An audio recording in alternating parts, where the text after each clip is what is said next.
So why are we gathered here this afternoon for this lecture? And you'll be wondering what the lecture is also all about. I'm not the one who is going to tell you about it. Permit me to introduce to you Professor Pius Agbenoku. He's a university professor in orthodontic plastic and reconstructive surgeon with over 30 years of surgical experience. In fact, he was one of the first plastic and reconstructive surgeons in Ghana. His contributions to that field, the field of surgery,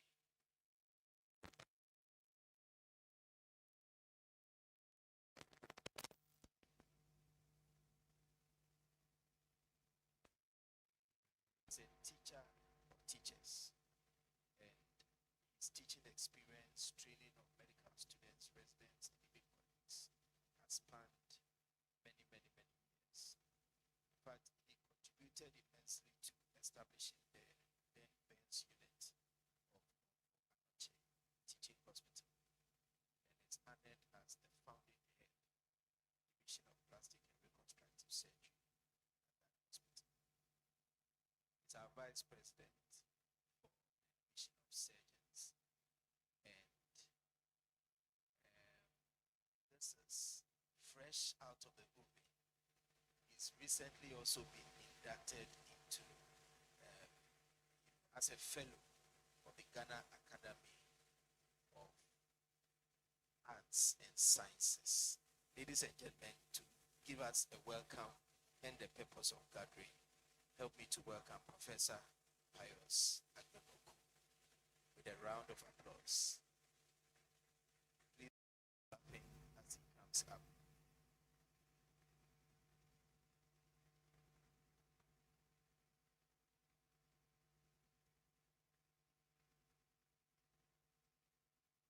Prof, you're welcome. It's okay. Thank you very much.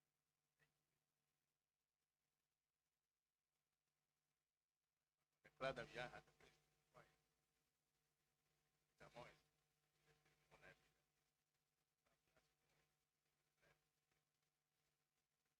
I want to welcome all of you.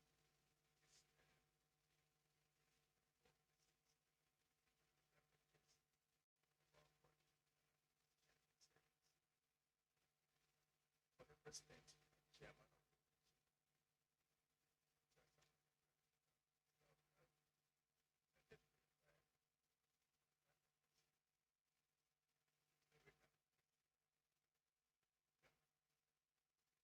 of the head of the medical and vice president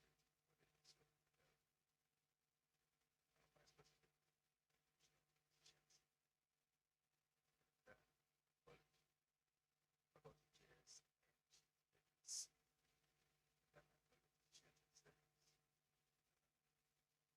but the medical schools, friends from media,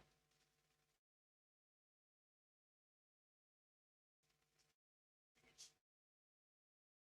get ladies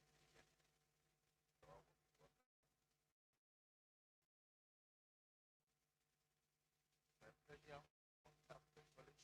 Welcome all of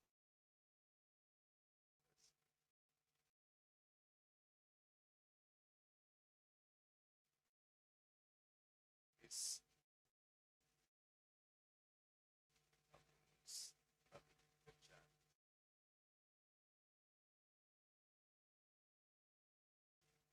And this AI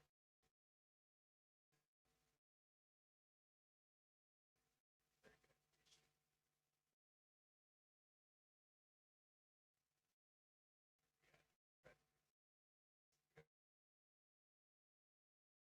But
introduction. Having been welcomed, I'm sure you are getting into the mood, looking forward towards an exciting lecture.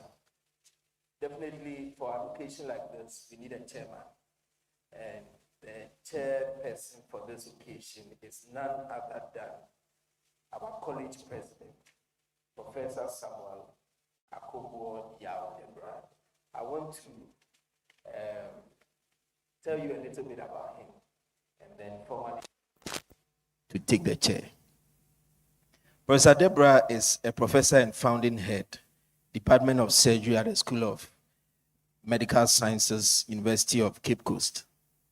He is currently the president of our college and has previously served as secretary, chairman of faculty, and vice president of Division of Surgeons of the Ghana College of Physicians and Surgeons.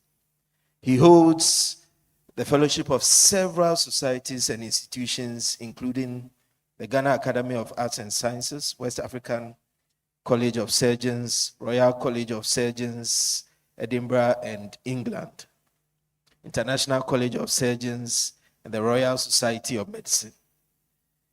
He has previously also held the position of president of the Ghana Surgical Society. After securing his final Part 2 fellowship of the West Africa College of Surgeons, he proceeded to the UK and rotated through several hospitals in London and Middlesbrough for his fellowships. He settled in the Northeast and worked in Sunderland, Newcastle, before taking up the position of consultant general surgeon to Durham and Darlington Acute NHS Trust. He held this position for 10 years before returning back home to start the surgical department at the University of Cape Coast.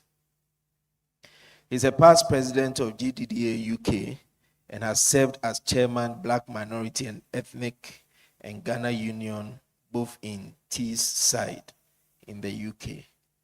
He has several research interests, but notable among them are general and colorectal surgery, trauma, laparoscopic surgery, body image, medical education, and has over 51 publications in these areas of interest. He has served on several university committees as well as other public and private ones.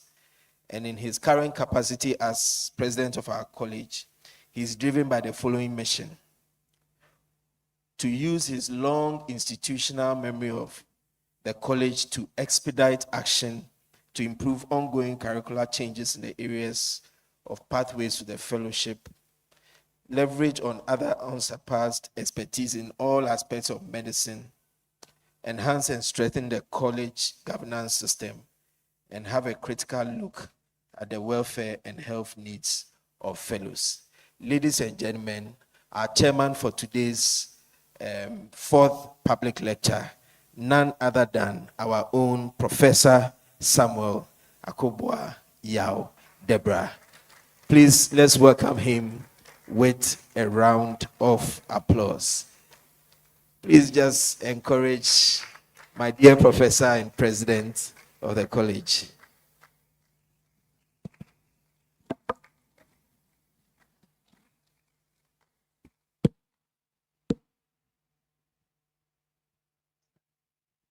Thank you, Doc.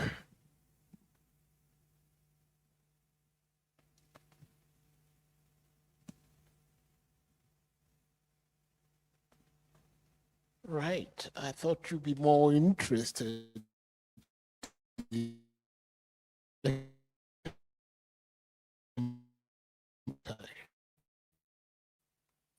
so I'll make it very brief.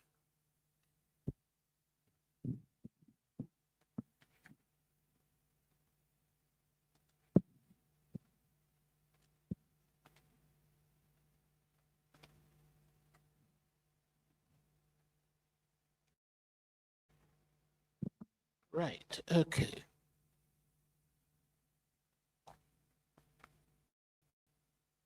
So, vice presidents of the college, rector of the college, immediate past president, invited guests, of esteemed students as usual, and those who are witnessing it online, you are all very much welcome. I'm extremely delighted to be here this afternoon to listen to the fourth presidential lecture on the theme Harnessing Generative AI in Medical Education, Opportunities for the Future of Learning. This is the second time we have visited the topic of artificial intelligence in as many years, signifying that it is of very crucial importance now and in the future. And this is not just in medicine, but in all fields of human endeavor. So that's the first point that I would like to make. The second point is that this is being organized and of course by the Ghana College of Physicians and Surgeons, but aided by the Royal College of Physicians and Surgeons of Canada, who have given us 3 experts, and you will hear them introduced just after this, to lead the discussion on the theme.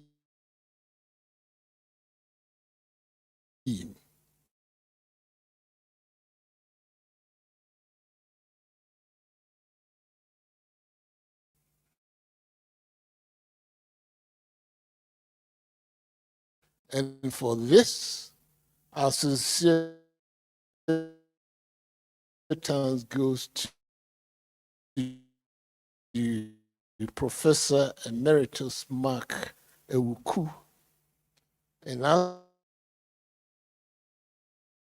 as the name suggests, he's a veritable son of the Ghanaian soil and doubles up as chairman of the CPD programs in the Canadian College. So we thank the Royal College of Surgeons and Physicians of Ghana and Professor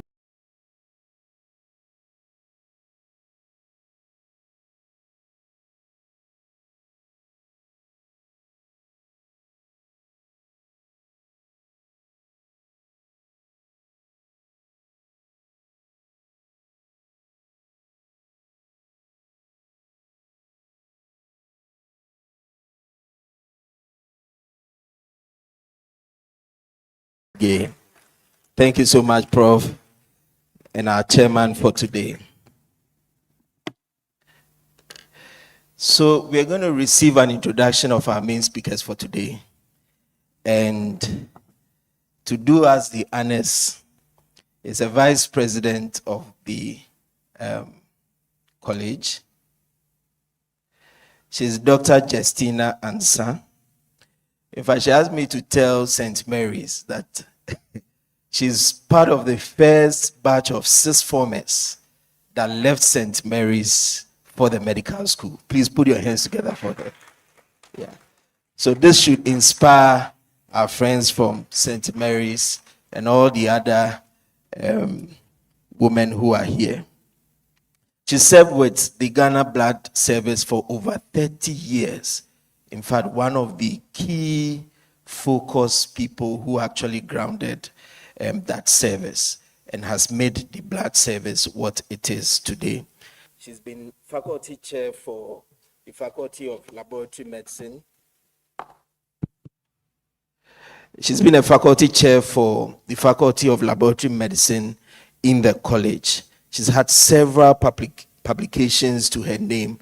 In fact, she's a woman leader and an inspiration for all of us. Ladies and gentlemen, please help me invite Dr. Justina Ansa to introduce our speakers for us. Please put it up, put it up, put it up, put it up for her. Put it up. Wow. You're welcome. Thank you very much.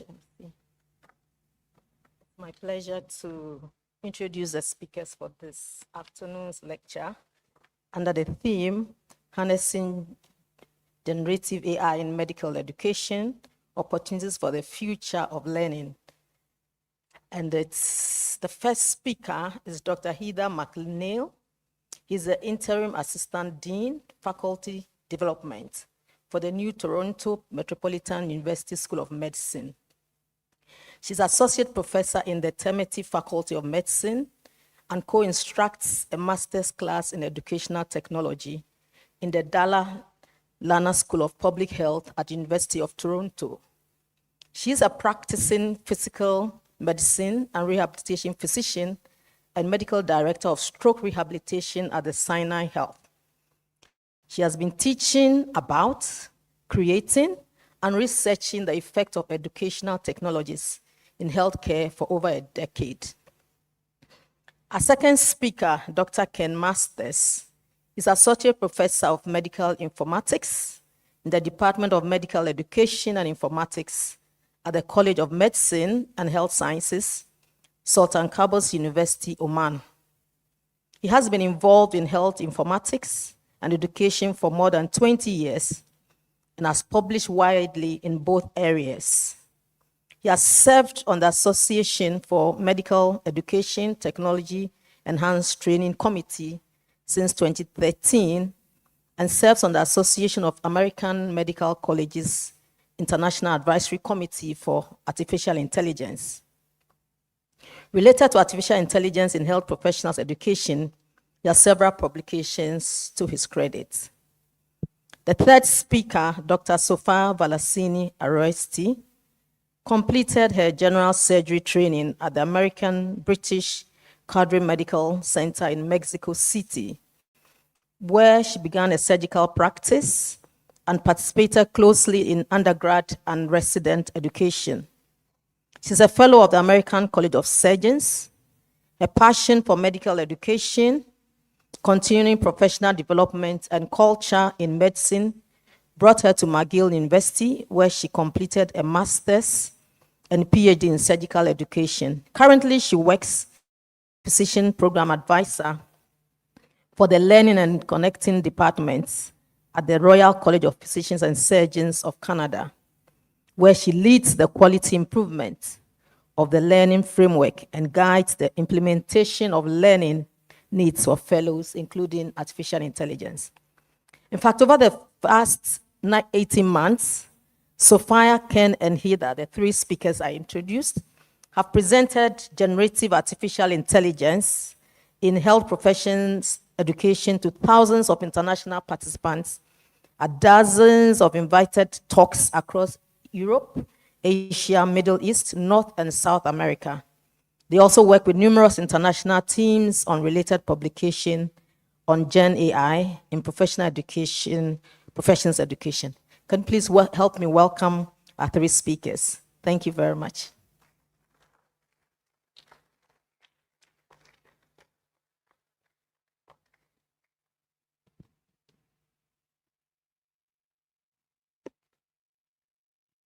Thank you so much, Dr. Justina, for that wonderful introduction of our lecturers for today. Ladies and gentlemen, we are going to delve right into our lectures. The speakers have been introduced, and it's a cue for our technical team to play our three lectures. And then right after that, we will take a Q&A session. So ladies and gentlemen, we invite our three lecturers to give us the lectures.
Hello, and thank you for joining us today. It's an honor to be invited by the Ghana College of Physicians and Surgeons and Professor Samuel Deborah, the college president, to speak on generative AI and the impact it's having on medical throughout the world.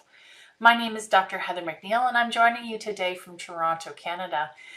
In this short 30-minute video, I'll be Sophia Valanci from the Royal College of Physicians and Surgeons of Canada, as well as Dr. Ken Masters from the Sultan Qaboos University in Oman.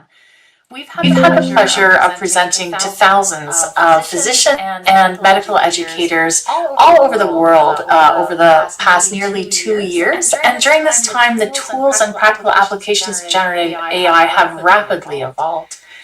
And similar to the internet and the calculator and the cell phone, these tools have changed the way that we work and will continue to do so. So it's important that we really understand how they work, and while still staying true to our primary purpose in medicine, maximizing the benefits that these tools bring, but also understanding and minimizing the disadvantages that they may also bring.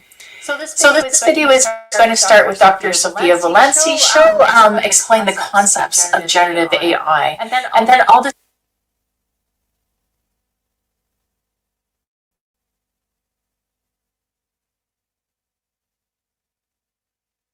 Hello, and thank you for joining us today. It's an honor to be invited by the Ghana College of Physicians and Surgeons and Professor Samuel Deborah, the college president, to speak on generative AI and the impact it's having on medical education throughout the world. My name is Dr. Neil, and I'm joining you today from Toronto, Canada.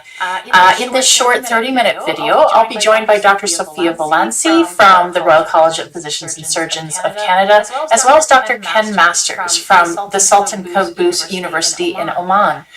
We've had the pleasure of presenting to thousands of physicians and medical educators all over the world over the past nearly 2 years. And during this time, the tools and practical applications of generative AI have rapidly evolved.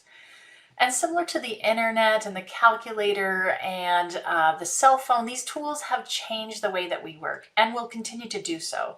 So it's important that we really understand how they work, and while still staying true to our primary purpose in medicine, maximizing the benefits that these tools bring, but also understanding and minimizing the disadvantages that they may also bring. So this video is going to start with Dr. Sophia Valanci. She'll explain the concepts of generative AI, and then I'll discuss how it's being used in a medical education context, and Dr. Ken Masters will conclude with a discussion around ethical concerns. Following this, we hope to have an open discussion and have you bring in the Ghana context. And we hope to hear from others how you're experiencing the benefits, the challenges, and the concerns that you might have about using generative AI in medical education. So now I'll turn it over to Dr. Sophia Valanci. Good afternoon. My name is Sophia Valanci, and alongside Heather and Ken, we are going to be talking about harnessing generative AI in medical education, opportunities for the future of learning. We believe that upon completion of this session, you will be able to describe the fundamental concepts of Gen AI and its applications in medical education, appraise the ethical limitations of using it, and discuss how this may fit in your broader context. We have really nothing to disclose. You already know about us from our bios, but the views we share here are our own. We are somewhat biased to educational technology. We walk the talk and we use artificial intelligence almost daily. And you're going to get that idea from listening to us today. And first, we need to get you on board for a few things. Number one, the model of AI you use today is going to be the worst you will ever going to use. It gets updated constantly, sometimes even monthly. So this means that whatever we teach you here today will just next week. So it's up to you to keep up to date. Anybody can sign up and use Gen AI, but if you learn how to use it correctly, you will be ahead of the game. It will not replace you, at least Heather and I don't think it will. Ken has another point of view, but you do need to learn how to use it, because if not, someone who knows how to use it will replace you. And finally, you trust but you verify. Gen AI is going to take you from 0 to 50, that dreaded blank page. You're going to take it from 50 to your human brain. You never copy and paste anything that comes from Gen AI. Okay, let's get to it. AI is simply the science of prediction. Okay? It is called artificial intelligence, but it doesn't actually bring us intelligence per se. It brings us a critical component of intelligence, which is prediction. So, for example, deep genomics, which is an AI, improves the practice of medicine by predicting what will happen in a cell when DNA is altered. Amazon predicts based on what you have seen and bought what it will be able to sell you. So it's basically predicting. And prediction is just filling out missing information. So it basically takes all the information it has, it takes what you're asking it, and it fills out the information that it thinks you want. So it's basically statistics, and it does probability more than it does intelligence. And we have seen prediction everywhere. Harry Potter, Snow White, Macbeth, The Matrix, King Croesus of Lydia. So it's been there for a while. And while AI is a big subject, we have to get one thing straight. It is a tool. It's a tool just like the abacus when we used to use the abacus, the calculator, when it came out and we couldn't use it at school, the laptop, and even the stethoscope. It is a very, very, very powerful tool, but it's just a tool that you need to learn how to use it correctly. So today we're going to take the mystique out of it, okay? And while it's not new, we started to hear about it 3 years ago with ChatGPT. Artificial intelligence has been around since the Dartmouth Conference in the 1950s. So in the 1956, some people got together and they called artificial intelligence artificial intelligence. And remember how years ago we needed 10 floppy disks to install a Windows update? So we basically had no power, no funding, no computational power, no updates, like Wi-Fi was bad. So it didn't quite go really well.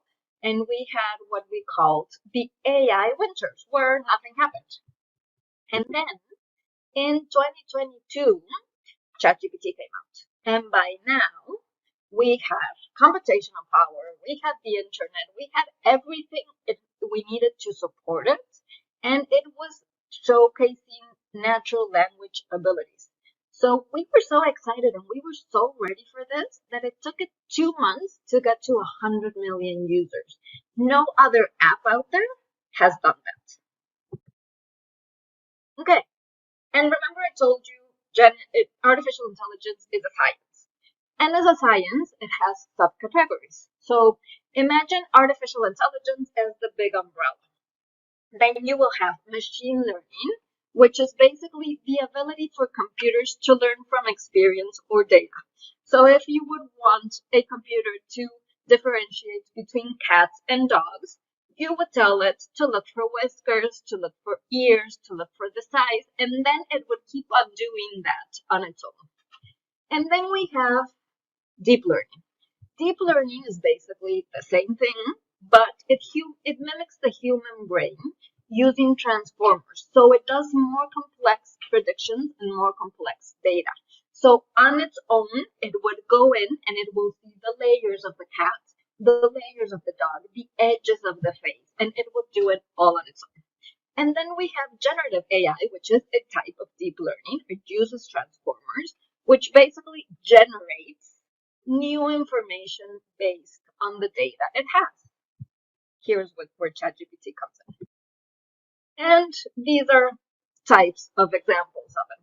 So for example, we have machine learning. Machine learning would be a streaming service. You go into Netflix, you see a series, and then it tells you, oh, because you saw this other series you're going to like. It's basically predicting.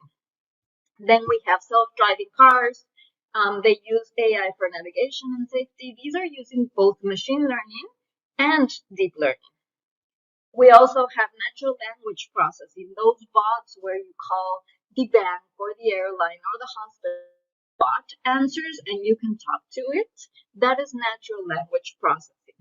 And then obviously x-rays, analyzing medical images to assist in diagnosis, that is deep learning. Other examples of AI are, for example, Google search engines. So these find the most relevant results from billions of pages.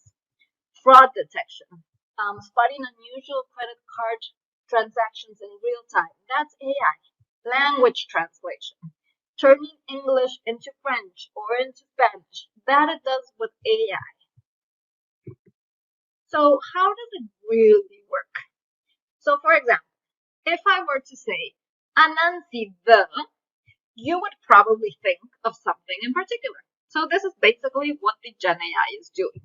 It is taking the words and tokenizing them and saying one word and equals one token, Anansi, the, and then it puts it through the transformer, which is the deep learning part of it, which is the one that mimics our brain. And in there, it has tons of words. It has spider, it has dog, pyramid. So it comes back with Anansi the spider, because that's probably what everybody would predict. So when you have a temperature of 0, which is the most validated response, it will tell you Anansi the spider. But if you wanted to be creative, it would be a temperature of 1, and it would tell you Anansi the cat. These are the large language models that I've been talking about. So large language models basically is generative AI in text form. So it creates a lot of text. Perplexity, ChatGPT, Copilot, Claude, Apple, Meta, DeepSeek, there are tons of them out there. But we also have generative AI multimodal. So they create images, they create PowerPoints, they create podcasts, they create videos. Anything your heart desires and can think of, Gen AI can create it. Okay, now it's back to Heather. Okay, so a lot of people ask us, well, where should we start? Maybe they've used generative AI for planning their next vacation or grocery list, but how do we actually use this in a medical education context? So there's 4 principles that we think everybody should know about. One is ethical considerations, and Ken's going to be covering that in a moment. Number 2 is to make sure we keep the conversation going. Even over the last 2 years, how we use it and why and when has drastically changed. And we need to keep modeling norms, talking to our learners about how to use it, and setting expectations. Number 3 is that we don't want to just use it because it's a cool tool. We want to, make sure that we're using educational theories and frameworks that then we see where the tool can help us with, but not just using it because it's neat. And lastly, knowing how to talk to generative AI, which is prompt engineering techniques. Okay, so prompt engineering techniques is kind of like working with a really good medical student. You want to give them as much information as possible so that they can get the job done as well as possible. So you might hear the term garbage in, garbage out. So if you just ask ChatGPT, can you please give me some objectives for a talk on nutrition? It might be very vague and not all that great. So we're going to talk to you about frameworks you can use when talking to ChatGPT or any other large language model. You can also look up different ways of doing prompt engineering on the internet. But the important thing is making sure you're asking for clarifying examples, refining questions. After it comes back to you with an answer, make sure that you're telling it, I liked this, but I didn't like this. Can you please refine it? Make sure that Ken's going to talk about bias, that it's always going to be biased, typically to North American context. Make sure that you correct that bias and incorporate things like social determinants of health that may not be as much on the internet as we would like it to be. And always never take what the LLM gives you, always refine it and finish it with human intelligence.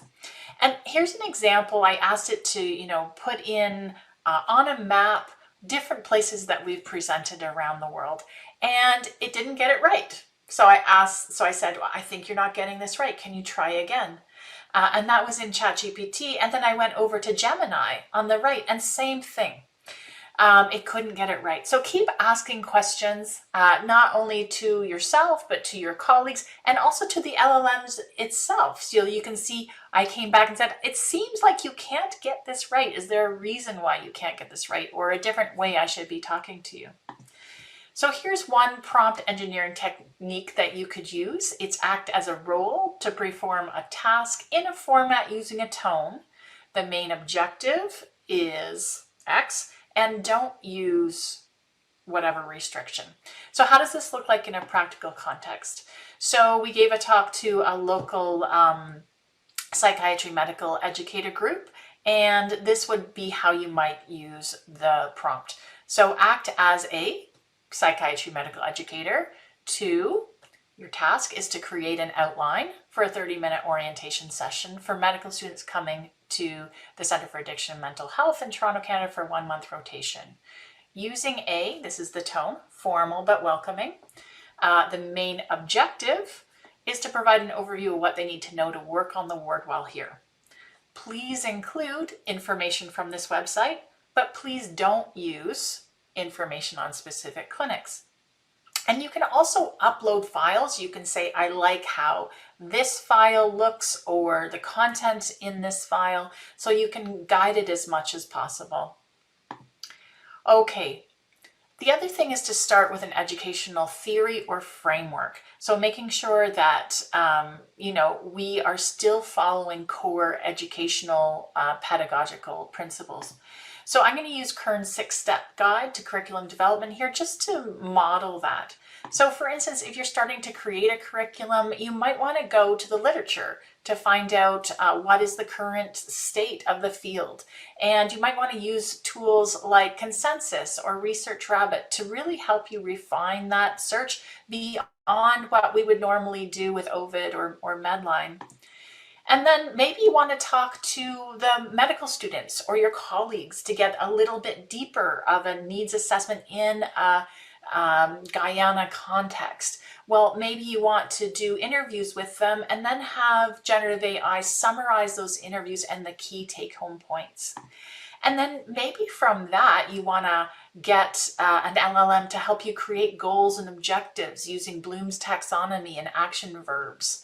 And then from there, maybe you develop educational strategies. So maybe developing a simulation case or a clinical case that might emulate what you're trying to teach about.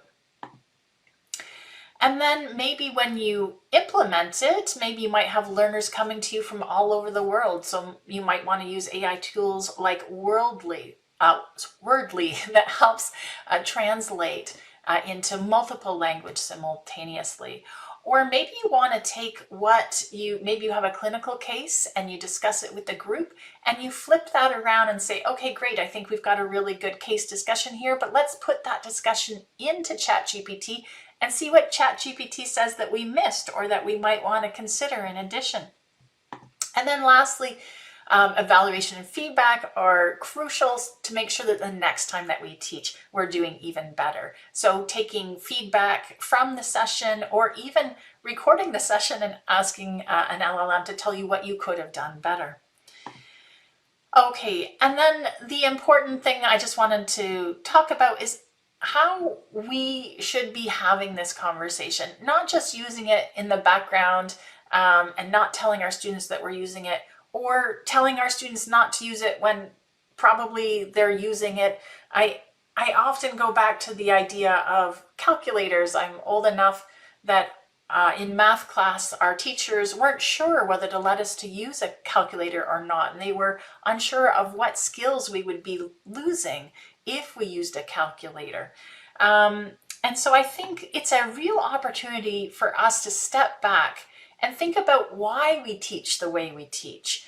And, talk about how do these tools add to or detract from the way that we're teaching. So rather than just, well, this is just the way we've always done it, and we're not going to use any additional tools, flipping the conversation to, yeah, but if we use these tools, could we do better? Or what things will it improve and what things might it worsen? And so a big conversation right now is this idea of clinical reasoning. Obviously, like the calculator where our teachers might have been worried about if we were going to lose mental math, the question is, well, if we lose mental math, does that really matter? Well, we always have a calculator by our side to help us with that. And I think it's important to do a little bit of both, right? Our students still need to know some mental math, but also maybe not as much as they did, say, 100 years ago. But I think clinical reasoning we definitely do not want to lose. And so here's some newer studies that have come out around how using LLMs might detract from our clinical and critical reasoning. But then we also have to think, yeah, but have we thought about it deeply enough about how it could actually enhance our clinical and critical reasoning as well? And here's an example from the New York Times where a psychologist was using it to rethink the way that he talked to patients and hear his own voices and become a better clinician. And here's another article that we published about how could LLMs help us in addressing our cognitive overload where there's so much information coming at us all the time, to help us clinical and critical reason deeper because we're offloading some of the other tasks to an LLM. Okay, so in conclusion, just be how you're using it and how you want your trainees to use it. And make sure you're modeling pros as well as cons and glitches. You can see here's a photo that I asked Midjourney to help me create, and this took me 5 attempts with a lot of feedback.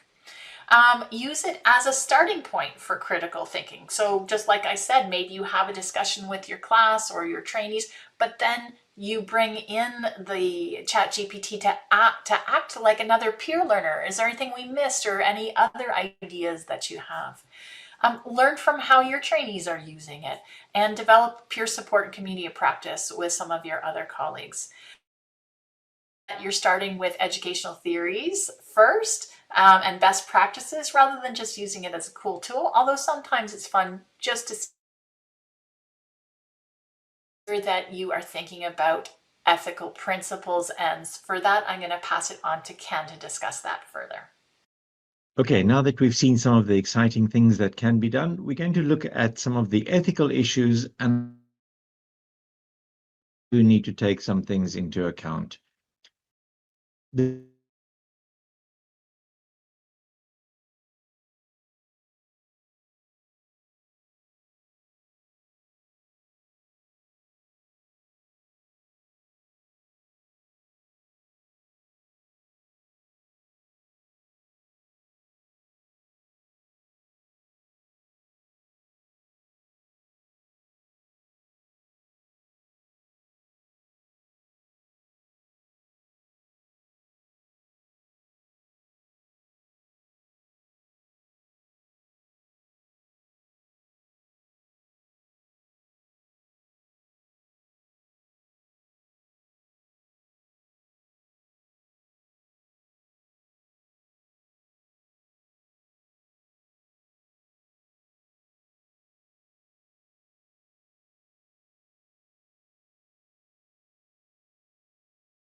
You might want to go to the literature to find out what is the current state of the field. And you might want to use tools like Consensus or Research Rabbit to really help you refine that. Know the information about the underlying data. Okay. The other thing is to start with an educational theory or framework. So making sure that, we are still following core educational pedagogical principles. So I'm going to use current.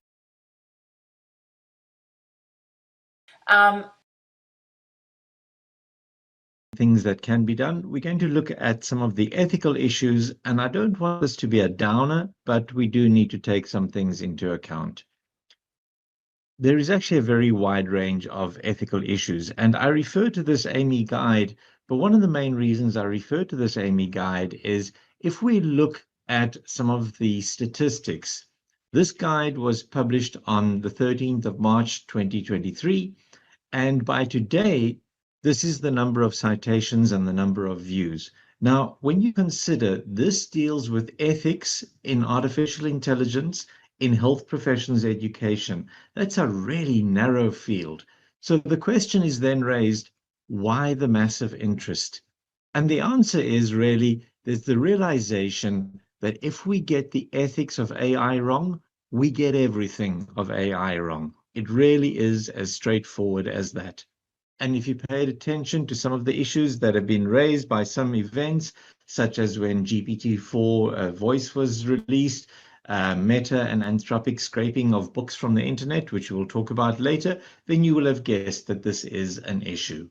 So first, I'm going to be talking a little bit about AI's ethical models, your responsibility, and then we're going to get into the areas of concern, and I'm not going to be discussing everything. I will be talking about these issues, but in fact, there are many issues that can be discussed, and you can refer to that AMI guide to have a look at some of them. So we start with looking at AI's ethical models, and an important starting point is to recognize that there's no such thing as ethically neutral technology, even though in a recent document, OpenAI declares that ChatGPT shouldn't have political bias in any direction. The fact is that ethical issues in technology have been discussed for decades, but what is different is AI amplifies and expands on these ethical issues and is now so much more in our faces, so that's why it's come to the fore. And when we speak of AI's ethical models, we often use the term alignment, which mostly means aligning AI's ethics with our ethics. The problem that we have here is who actually is the our. And we need to realize that AI's ethical models reflect the designer's ethical models. And research actually shows that ChatGPT usually reflects United States left-leaning ethics, in spite of what Sam Altman might say about it. Now, that might be quite fine if it matches your ethical model, but there are two things to consider. The first thing is, it's not so fine if it doesn't match your ethical model. And the second thing is to realize that therefore any AI system that you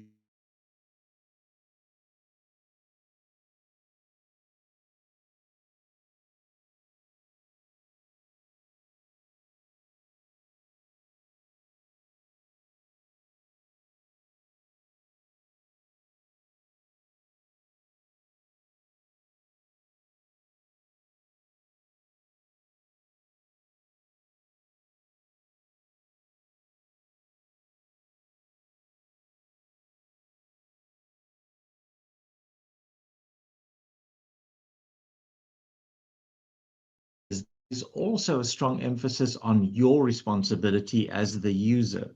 Why? Because it's actually not all them, right? There is your responsibility to understand what the ethical issues are that surround the design and the use of the system, and then to use only ethically created systems and to use them ethically within your context.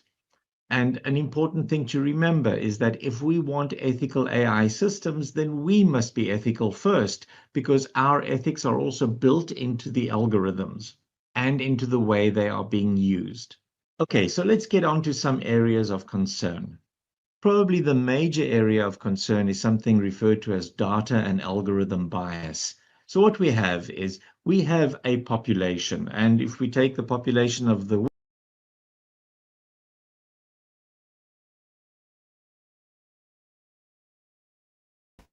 So although we're talking about the designers, there is also a strong emphasis on your responsibility as the user. Why? Because it's actually not all them, right? There is your responsibility to understand what the ethical issues are that surround the design and the use of the system, and then to use only ethically created systems and to use them ethically within your context. And an important thing to remember is that if we want ethical AI systems, then we must be ethical first, because our ethics are also built into the algorithms and into the way they are being used. Okay, so let's get on to some areas of concern. Probably the major area of concern is something referred to as data and algorithm bias. So what we have is we have a population, and if we take the population of the world, we have 8 billion people, and we know that we cannot draw information from all 8 billion people and all the variables. So what do? We draw a sample. The problem can happen is if our sample is not representative of the entire population, and that is the sample then on which our AI system is based. And so our AI system has its algorithms based on biased data, and that will result in biased AI. And so a starting point for you then is when you're talking to the vendors, when the vendors come to you and they have this wonderful system that is AI based, then you need to start asking questions about what is going on in the background. And you should ask about the training data. Now, this is not rocket science. If I were a representative from a pharmaceutical company and I came to you with a new drug and I said, this drug is really good and it'll help to cure a particular disease, and you might then begin by asking me questions about the randomized controlled trials and tell me about the studies and tell me about the approval by the FDA and other places. Now, if I said to you, oh, but that's all technical stuff, you don't have to worry about that. You can just trust me. The drug works. It's fine. You can use it. Now, I'm hoping that at that stage you will say, no, it doesn't work that way. I really need to know about the information behind this. I'm not just going to start giving this drug to my patients. And that is exactly the same approach that we should take with AI systems. We ask these questions of the vendors about the training data. And if they say something like, oh, that's just all technical stuff, you could talk to the technical people, we can say, no, we want to know that information. And if you can't give it to us, then you go and talk to your technical people, you get the information, you bring it to us. Now, some people might say, well, I might not understand all this technical stuff. Fine, then you can take it to someone who might understand it and you can ask them. But you want to have surety that what is going on in the background is fair and ethical. And this is a starting point, looking at the training data. Now, when we come to something like ChatGPT, of course, we need to understand that there's bias also in ChatGPT. So, for instance, in ChatGPT, I asked ChatGPT what have the rulings by the Supreme Court in the last 30 years, and notice it gives me United States Supreme Court. I ask about the 5 best presidents, living or dead, and only the 5 American presidents. I ask about the causes of the Civil War, and of course, as we all know, there's only ever been one civil war in the history of the world, and that has been the American Civil War, all right, which would really come as a surprise to Julius Caesar. So we have a problem. We have the problem that ChatGPT is biased, and this should not actually be an insurmountable problem. Of course, it stands to reason. ChatGPT is an American product. It's based on a large amount of information that comes from the internet, and a large amount of the information that comes from the internet is American-based. So, of course, it's going to be biased if you ask a general question like that. And so how do we deal with this? Well, it's actually quite simple. If you want to know about the Spanish Civil War, then simply ask about the Spanish Civil War. And so the lesson then goes with any of the systems that, yes, although we want to exclude bias and we want to make sure that the systems are as unbiased as possible, we actually cannot get rid of the bias entirely. But once we understand the bias, we can then work with it and we can tailor our queries and we can use our systems so that we mitigate the bias. And of course, we know this from clinical decision support systems. If you have a CDSS and you know that its data are based mainly on white males aged 25 to 35 and your patient falls within that group, then fine, then you can use it quite happily. But if your patient is outside of that group, then you need to use your CDSS very carefully. But in order to do so, you need to know the information about the underlying data. And of course, that then leads us into the concept of transparency. And so recognizing that bias is impossible to remove from any of these systems, When using a system, as I say, press the representatives for information about the algorithm, the training data, get that information, and then you mitigate the bias by the transparency of the data sources and the algorithms. And again, I return back to ChatGPT because it's so widely used that a criticism of it is that there's little transparency about its data sources. There is also a general call for something called explainable AI, in which the underlying assumptions and processes are clarified as a norm, but this is not yet widespread. And then the final point on this topic is that we need to decide who is accountable when things go wrong. We need policies in place to decide when bad decisions are made, who actually takes the rap. Okay, so thank you for listening to us, and now we're going to turn it back over to you. We're really curious about how are you using this in a medical education context. Where have you felt it's really helped your efficiency and ways that you teach, and what concerns do you still have? So we'll open it up to any questions for Ken, Sophia, or myself. Thanks.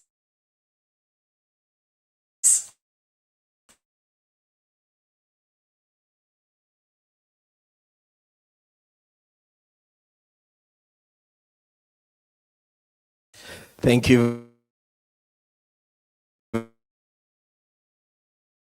very much. Let's put our hands together for our three speakers.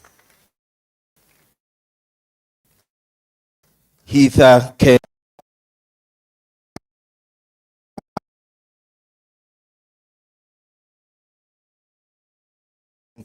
filling us up to the potentials of this tool to make life easier for us, to get us connected to information and use the information to increase our productivity. As Sophia said, it's time now for questions, and want to open it up. If there are any questions, our three speakers are online live, and they are ready to answer any questions that we may have.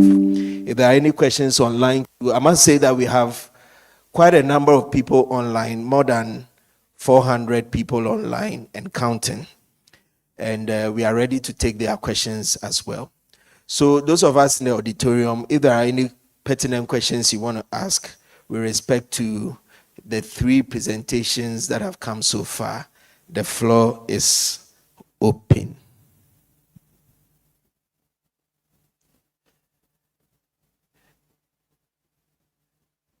Anybody ready? Can we also see the questions online if there are any?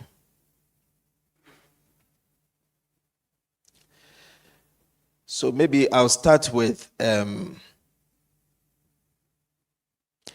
about two here. First question, that's for me. The first question, if please can you put up our speakers so we know they are on hand? All right, it's got to do with the ethics of it. I mean, everything that is good needs to be guided. And I'm just wondering, I think our last speaker mentioned, that's Ken, mentioned the fact that who can we hold responsible for the information that ChatGPT, for instance, churns out. We have quite a number of patients who are online who've joined our lecture. And I'm sure they'll be wondering, can I go to ChatGPT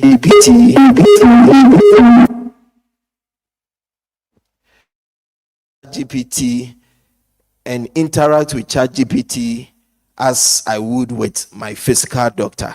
So if I have a couple of symptoms, headache and so on, can I go and ask ChatGPT, these are my symptoms, what's my diagnosis, and what medication can I go and take for it? ChatGPT definitely will give you some answer. If that patient implements what ChatGPT has said and things go wrong, he gets a drug reaction and so on, who can we hold responsible? Is it the company far away in US, or the online agency, the network that brought the company on, or who can we hold responsible? These are some of the ethical issues that come to our mind when we are thinking of how to use artificial intelligence in our everyday life. So I don't know whether our speakers are online. Yes, Ken, Sophia, any of you. Who can we hold responsible? Yes. Okay, I can Okay, I can address I that. can address And that. of course, you can And also of say, course, you can well, also then, say, if it well, then, tells if you it about tells you the about cure for the your cure for disease that your you have, disease that you have, are you going to are you pay going to pay OpenAI some extra OpenAI money for some the extra money for consultation the fee? consultation fee? So So really, it comes down really, to it this. comes down to this. If you do get If you do get information as a information, patient from GenAI or in fact from any other system, any other system, what you should do is what you not should do is necessarily not act upon it. necessarily act You upon can it. go to your You can doctor go and you to can your discuss doctor it and with you your can doctor discuss it with your doctor. because it is Because very it possible is that your very doctor possible has that your missed doctor has something. missed You know, something. You know, occasionally occasionally you will have some you will have symptoms some and it will symptoms be and really it will be difficult for your really doctor to difficult work for your out what doctor is to going work on. out what is going And on. you might And say, you well, might ask say, well, ask ChatGPT. And ChatGPT. ChatGPT And spoke about ChatGPT this spoke about rather this obscure rather disease. obscure disease. And you might find And that you your might doctor find spoke that your through doctor this. spoke I through remember this. I studying remember that studying that third year. We did a third year we did a lecture. I remember much. I But remember most much. days The most test days we can test actually do we for can that. actually do for that.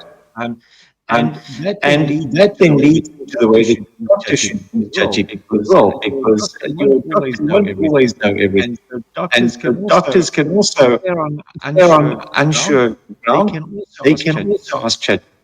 But they will But then they will use then their use their professional knowledge professional and their own knowledge and their experience own to have a experience. look at this Have a look so at that this. when ChatGPT gets it wrong, they can look at ChatGPT and they can say, no, I think that's wrong. And a nice idea, but it doesn't apply under these circumstances. It's not necessarily relevant to my patient. And then ChatGPT might come up with something and they might say, oh, yeah, I haven't considered that. That's something I can have a look at. So it's the responsible use of these tools. But the bottom line, as was said by both Sophia and Heather, don't just take what it says and then use it directly. You should be using it responsibly. As a patient, you can take this information to your doctor. If you're a doctor, you can actually use that information, but use it responsibly in alignment with your own knowledge and your own training.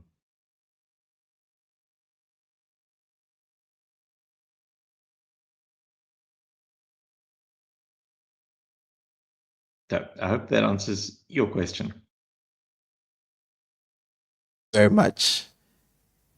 Yeah. Right. So we have another question, and this has got to do with the use of AI in research, artificial intelligence in research. Increasingly, we are noticing that a lot of students, residents, and so are engaging AI for their research, which is good. But where do we draw the line when it comes to originality? You know, original thought, ability to put those thoughts together, ability to analyze the data that is coming and make it something that is original to the author. Where do we draw the line? I know there are tools that, for instance, plagiarism tools that are able to pick up AI generated information. But if you're a teacher, for instance, and your student comes with AI generated research discussions and so on, where do you draw the line in terms of So originality and so on? Yeah. I can give that one a step to start. What we always say is, for starters, the AI plagiarism tools do not work. There is a great example on that the Bible is 70% created by AI. So do not rely on an AI plagiarism tool because you'll get a bad result. The other part is we need to start teaching people how to use AI. So if we teach them how to use it correctly, we will probably not lose that innovative part, because you can use AI to do your brainstorming. The idea is still yours. What we always say is that you use AI to get you from 0 to 50, and then you use it to get from 50 to 100. But the reality is, you go deeper and you use AI you use your human brain from 0 to 10, because you have to craft a good prompt. Because if you craft a prompt that doesn't work, you're going to get garbage. So you do have to have those ideas. You have to put them in. You have to do the starting work so the AI can work for you. So you are putting at least the innovation and the originality is from you. And then obviously you do not take whatever comes from the AI and you copy and paste it. And that is part of what you're supposed to teach students on how to use AI. Nothing that comes out of there is 100% true. So you need to be very aware of that.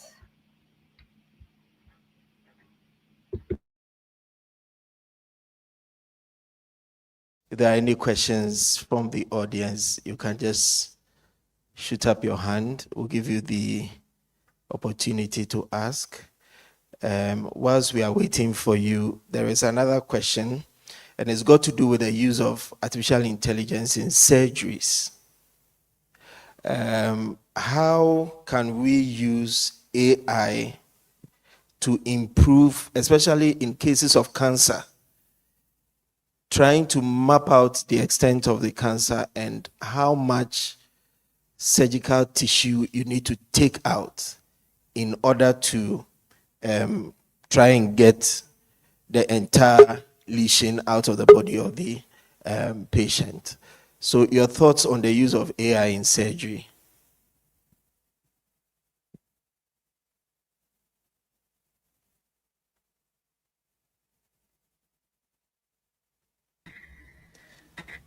I'm looking towards Sophia here with background in surgery. Really, our expertise is in health professions education, not so much clinical care. I think some of the upcoming speakers will be speaking to that. Yeah, maybe I'll just, since I've got the floor, I'm just going to go on build on what Sophia was saying. And it might sort of relate. I think, these tools, we will often say the tools that we use today are the worst tools that we'll ever use. They're only getting better and better. So when we are teaching about these things, how to use them in surgery or in other clinical ways, as well as in health professions education, we have to be mindful that however we use them now, however good they are for deciding how much of the cancer to resect or how to treat, that they might change. They might get better and better. And so we may not be able to use them to the way that we are predicting we'll be able to use them in the future. What's really important is that we don't get discouraged, that we realize the negative bits like hallucinations, and that, it's more like a peer learner than an expert, right? Especially at this point. So making sure that we're verifying everything. We are working with it. As Sophia said, working with it will get us from 0 to 50 a lot quicker than just using our single human brain. But then we have to take that and we have to verify everything, and we have to finish it off with our own human brain. And we have to keep the conversation going, right? It's not just because all of this is so new to us. Think about how when we first started using the internet, and patients were coming to us with these questions and we didn't know how to respond to Dr. Google. We need to keep those conversations going about what is useful in what we're learning and how can we keep doing this better and better. I hope that answers the question a little bit. I can kind of give you my surgical perspective. There is AI that the AI in surgery is being used to augment what we do in surgery. So basically what they do is they have large data sets, just like they do in radiology, with very complex data sources. And what the AI is doing, it's helping us map the tumor. So for example, once you're there, the robot will help you say, hey, hello. So the MRI says that this is the size of the tumor. So we're going to go 3 centimeters. And it basically, what it does is it gives you like a diameter and it puts it there. It is showing promise. The outcomes are better for patients, and there is tons of articles out there. But as Heather says, it's a tool. Like wherever you use it, it's still a tool, and it shouldn't be used as the only thing we're using. So we should obviously still use our human brain and still look at the MRIs and still do the thing we always do.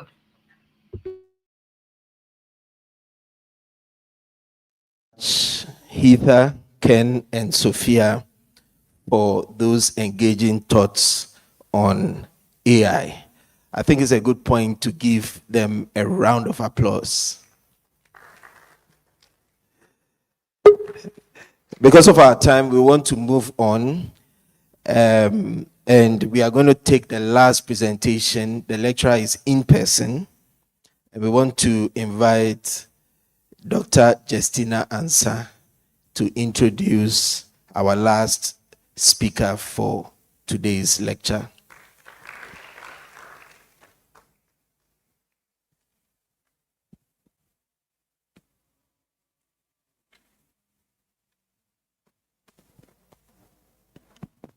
Thank you very much. Our last speaker, as I said, is here in person, and he will be speaking on medical imaging intelligence, a hands-on tutorial. Our speaker, one of us, is Dr. George Henry Aqua. He's a physician, innovator, inventor, scientist, entrepreneur with a passion in artificial intelligence. Please help me welcome our speaker, Dr. George Henry Aqua. Thank you.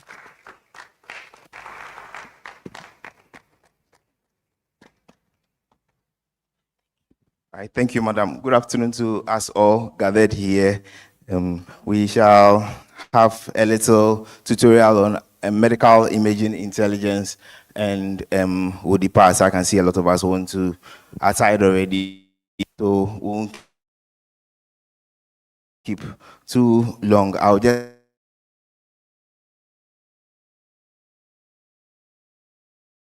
understand some of the science behind these things and try and see how we can leverage some of these things in our day-to-day clinical practice. My other counterparts earlier on talked about generative AI and its use in education. We will look at its use in medical practice, which is just about the same thing anyway.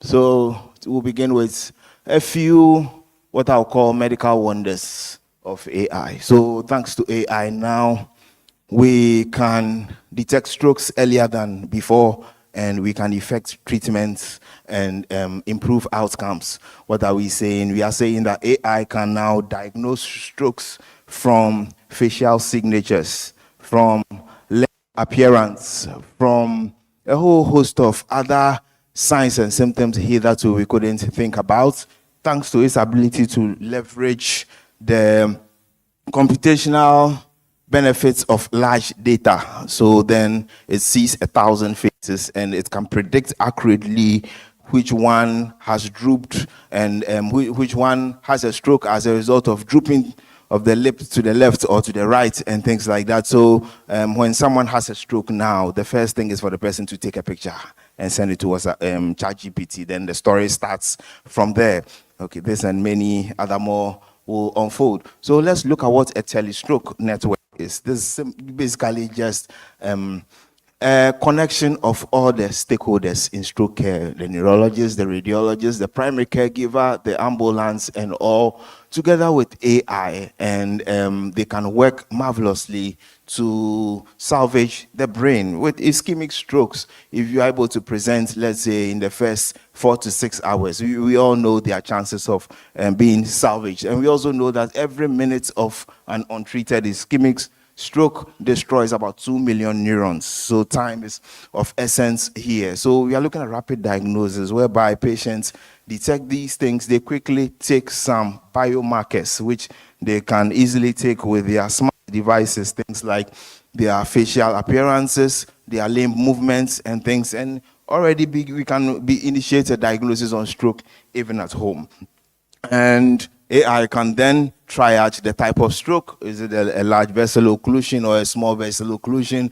Depending on the symptoms, once again, and our neurologists will agree with us that there are lots of severity scores associated with these things for which this triage can be carried out. Then it informs the need whether to rush to a bigger facility or a smaller facility, etc. Now, we won't go into the global problem. We are all aware of what strokes do and what they can. But let's see the 3 areas in which we can use AI in terms of stroke care. So pre-hospital, in terms of pre-hospital care, we are looking at facial symmetry, speech analysis, limb weakness detection, and things like that. Basically, just images and videos of the patients, and you upload to your large language models, and they can readily make a decision for you.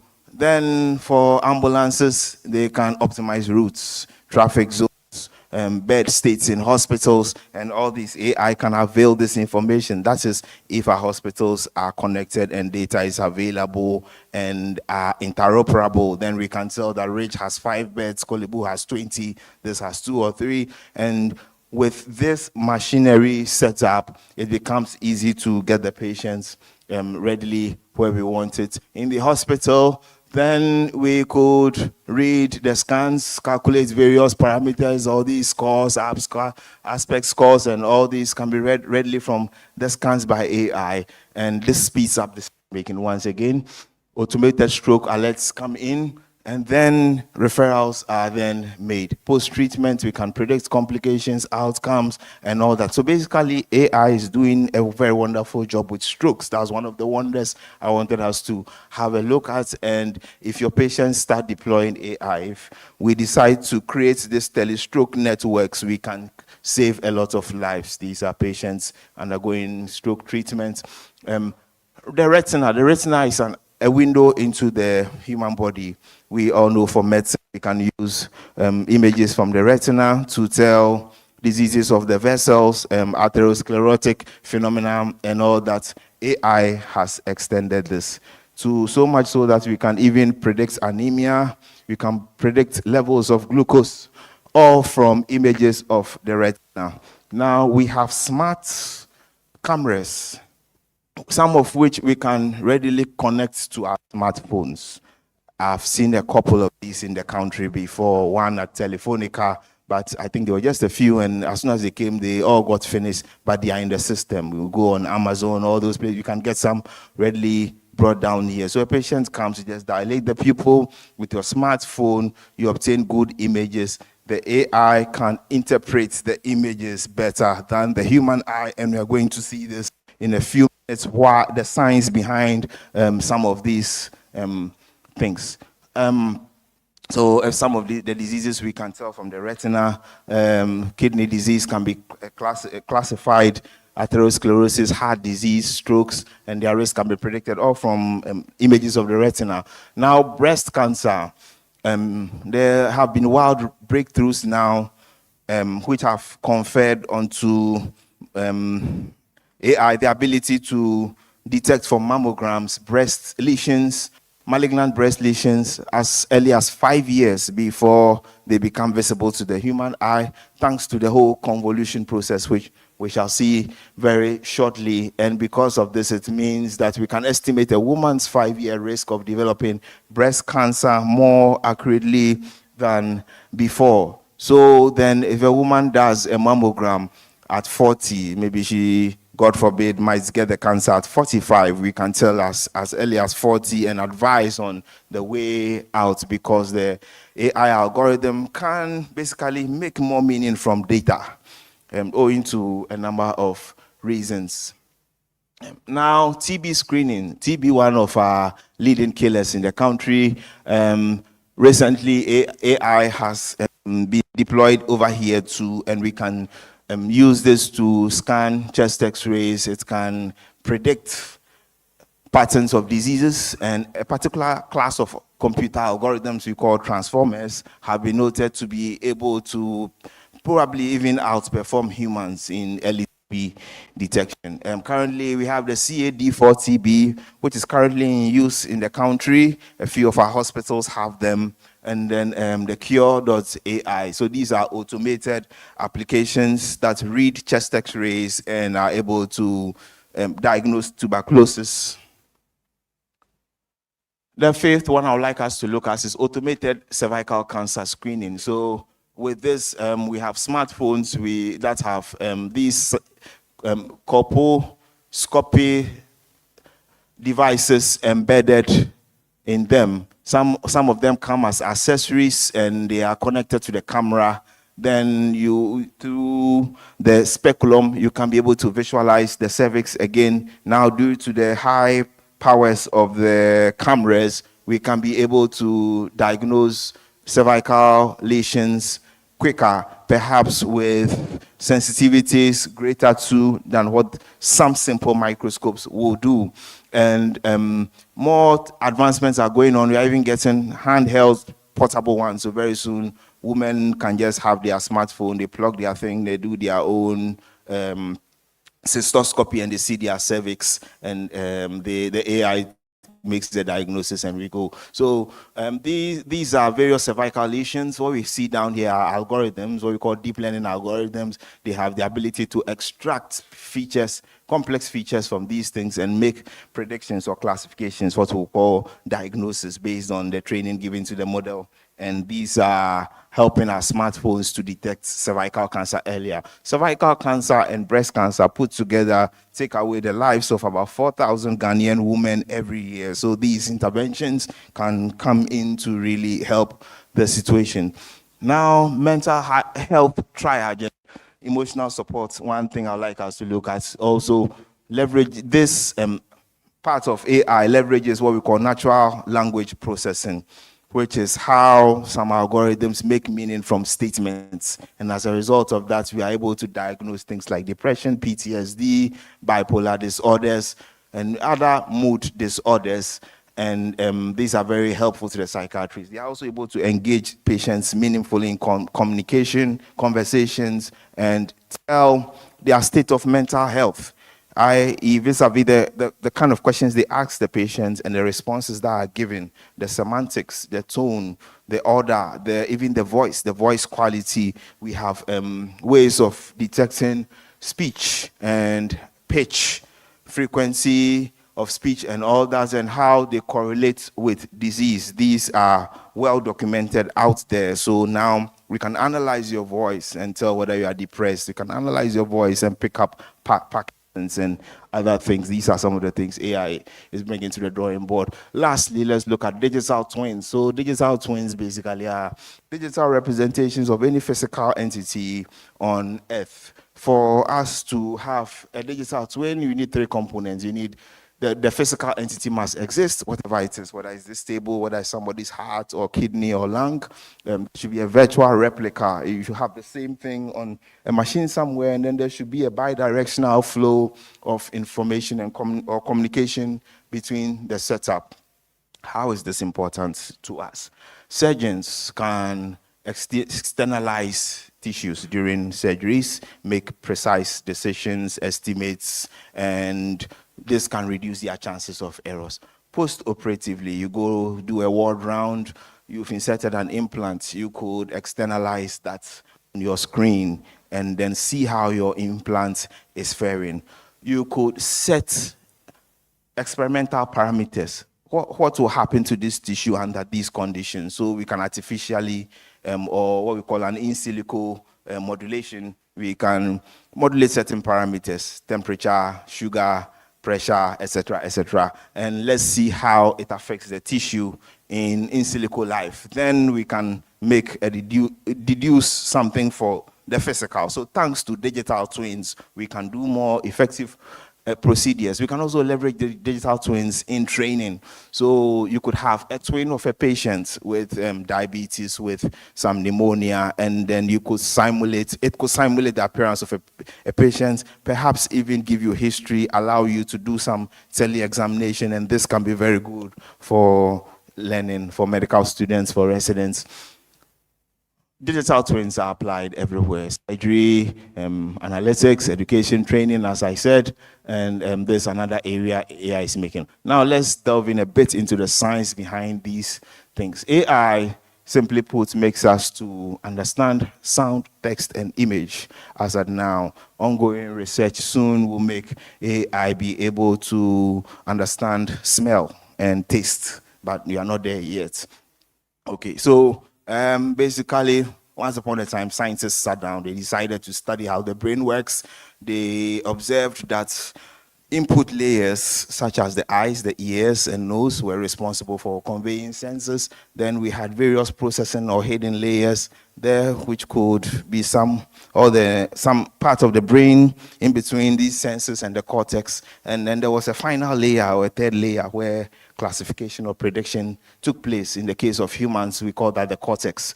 So they replicated this thing mathematically into what we call the artificial neural network. So what we see down here, this series of zeros and ones interconnected, is just a mathematical representation of how information flows across the brain. And they also studied the neuron and came up with a perceptron in how the neuron operates and carrying information from one nerve to another through the aid of the action potential. So they also mathematically worked this out, designed what we call the activation function. So using this mechanism, information can move from one perceptron to the other and all that. So the perceptrons form the basic units of the deep neural network over here. And when we talk of AI, basically we talk of deep learning. There's another class too we call machine learning, which deals with more primitive algorithms. But whenever we say AI, we talk of deep learning. I won't disturb the audience with all these mathematics and things. It was just for us to have a little insight into these things so that we understand how some of these devices work when we go down. So the visual cortex, again, was studied. Two German chaps somewhere in the 60s examined how the cats makes differences between objects, and then they were able to trace a whole visual pathway somewhere around the temporal lobe, and this inspired what we call the convolutional neural network. This convolutional neural network has the ability to extract features from an object in a likewise manner as will happen in the human brain's temporal lobe through the optic pathway, and is useful in object detection. So computers can detect objects just like humans can do. Okay. Now,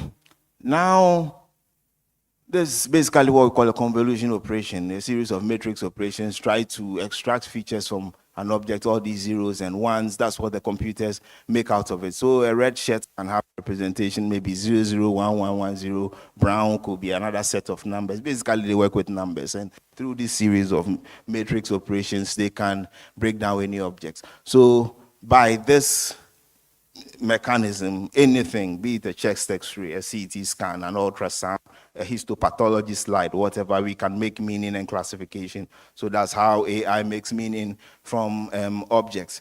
For you to do this, you need to first train the network.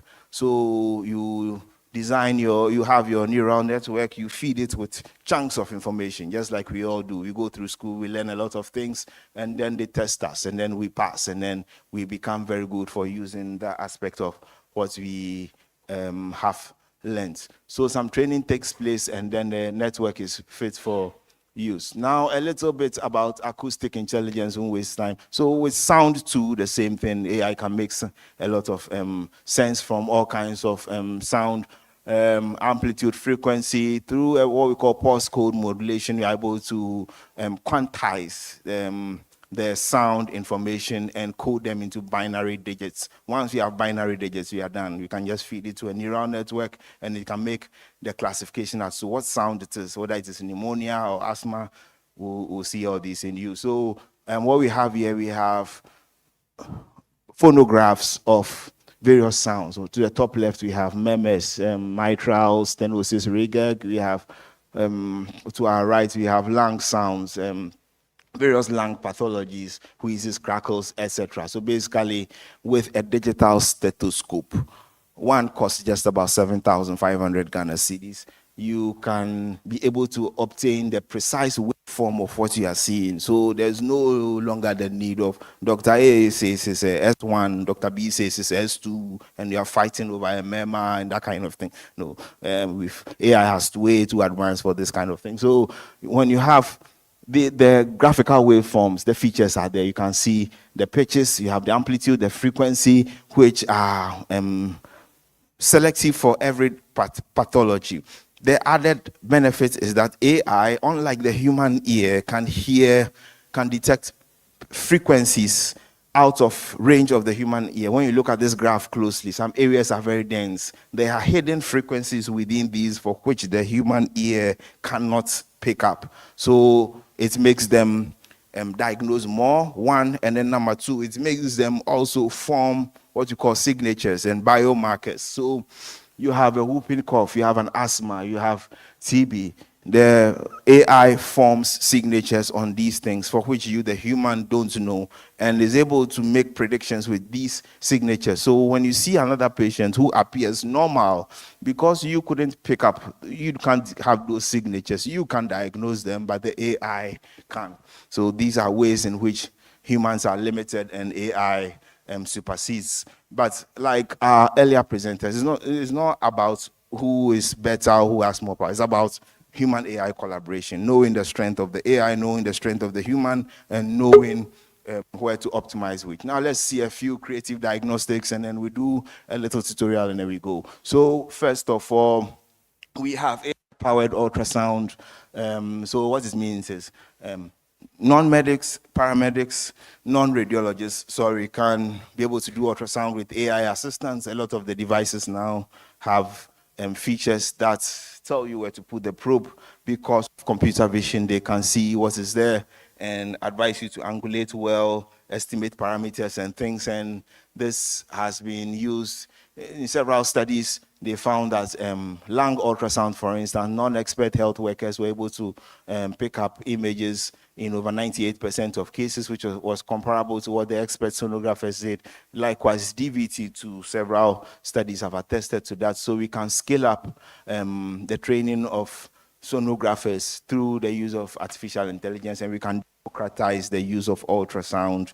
In 2025, there is no need for a machine to be present, and you can't use it. You can deploy AI to guide you to do a lot with a lot of machines. Okay, so let's also look at voice and speech analysis. We can use voice and speech analysis, also another creative way of making diagnosis. We can use voice to diagnose hypoglycemia. We can tell anemia from the pitch of your voice and all this. But let's just look at these few neurological conditions. Parkinson's disease, we are looking at features like hypokinetic dysarthria, monotonic pitches, hoarseness, etc.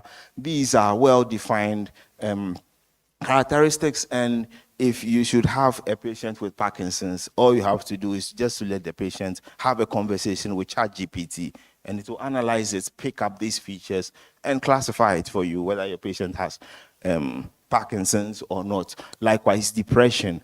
These are features like reduced pitch variation, slower speaking rates, longer pauses. All these are embedded there in the transformer and is able to pick up these things.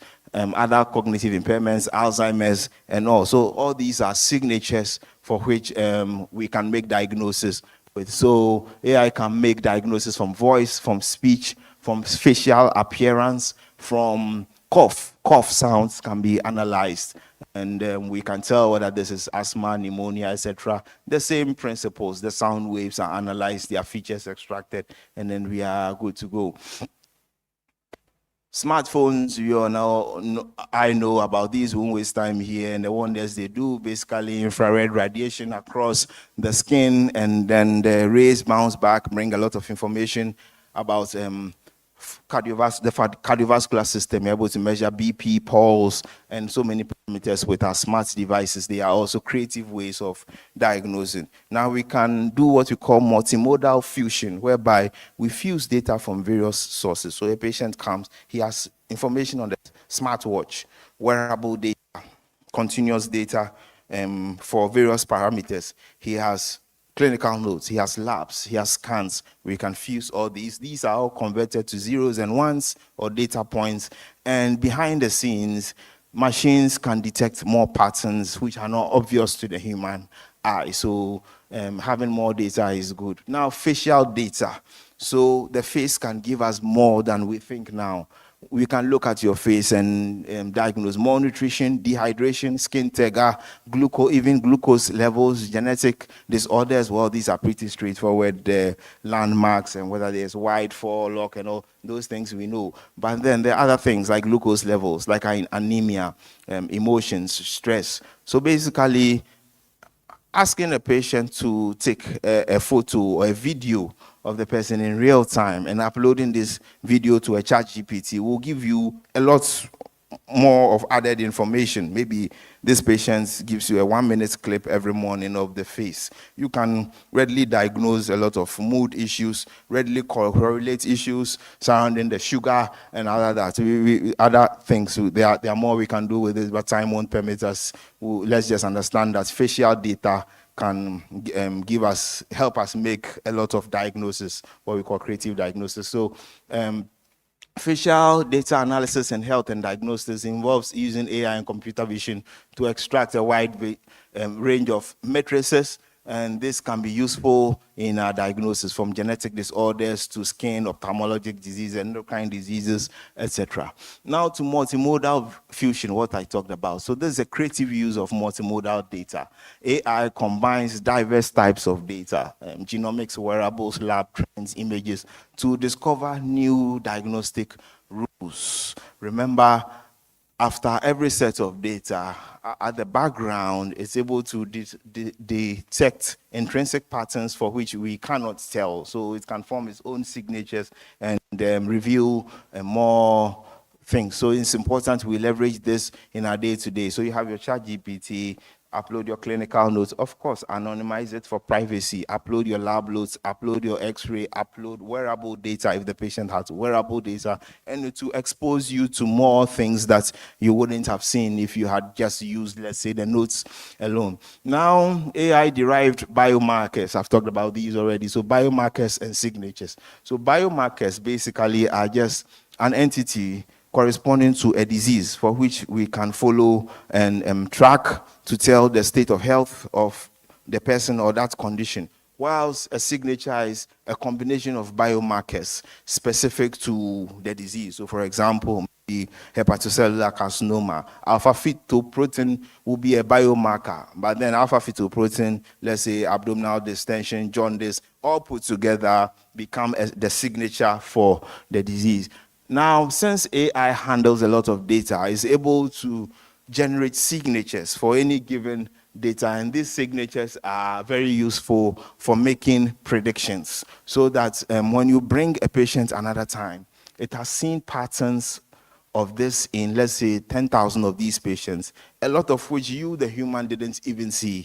So then it can give you predictions that might kind of baffle you. So these are some of the things we need to know about AI, and we can use these to predict so many things: Alzheimer's, cancer, aggressiveness, and treatment response, etc. Now, cloud native distributed imaging. All what this means is that we could have a cloud server system whereby a group of facilities can send their images, and this can be they can be reportage from there. So, for example, Kolebu can just buy an AI app for the chest X-rays, like the COVID, the TB program ongoing, and the other hospitals can all benefit from it. So the remote facilities upload their scans, the hub analyzes it, and the results are disseminated to them. So this way, a clinic can function like a tertiary radiology center. So these are creative ways in which we can make diagnosis. We can fuse modality, we can generate signatures and biomarkers, we can make use of other parts of the human body for which at first we disregarded: the face, voice, cough, and all this. AI is making a way for us to create diagnosis from these things. Now, a little tutorial over here. So if we have our chat GPT and we want to try our hands on a few things, we can bring them out. Even the free version is okay. Just open your chat GPT. Let's look at 1 or 2 tutorials, and I think it will be done. My time is almost up. So before that, let me just introduce us to generative medicine. So this is an evolving field of practice and study whereby the use of generative models like ChatGPT, MedPalm, Gemini, and MedSam are used as foundation models to support or enhance medical tasks by generating clinically relevant content. So they apply all the generative mechanisms we've talked about over here, the modal fusion. They can also do what we call cross-modality translation. So now we increasingly have the ability to translate CT to MRI, MRI to ultrasound, X-ray to CT, and this is ongoing for most parts of the human body. So we can translate modalities, we can fuse modalities, we can do a whole lot of things. It can generate, we can generate differentials, treatment plans, imaging interpretations, etc. Generative medicine represents a fundamental shift from traditional decision support systems to AI that think and generate like a partner. So you relate with the AI in real time like a colleague doctor, and you reason as such. Those of us who use it will attest to the fact that they are very, very humanistic in their ways. Now, at the heart of generative AI is what we call the transformer model.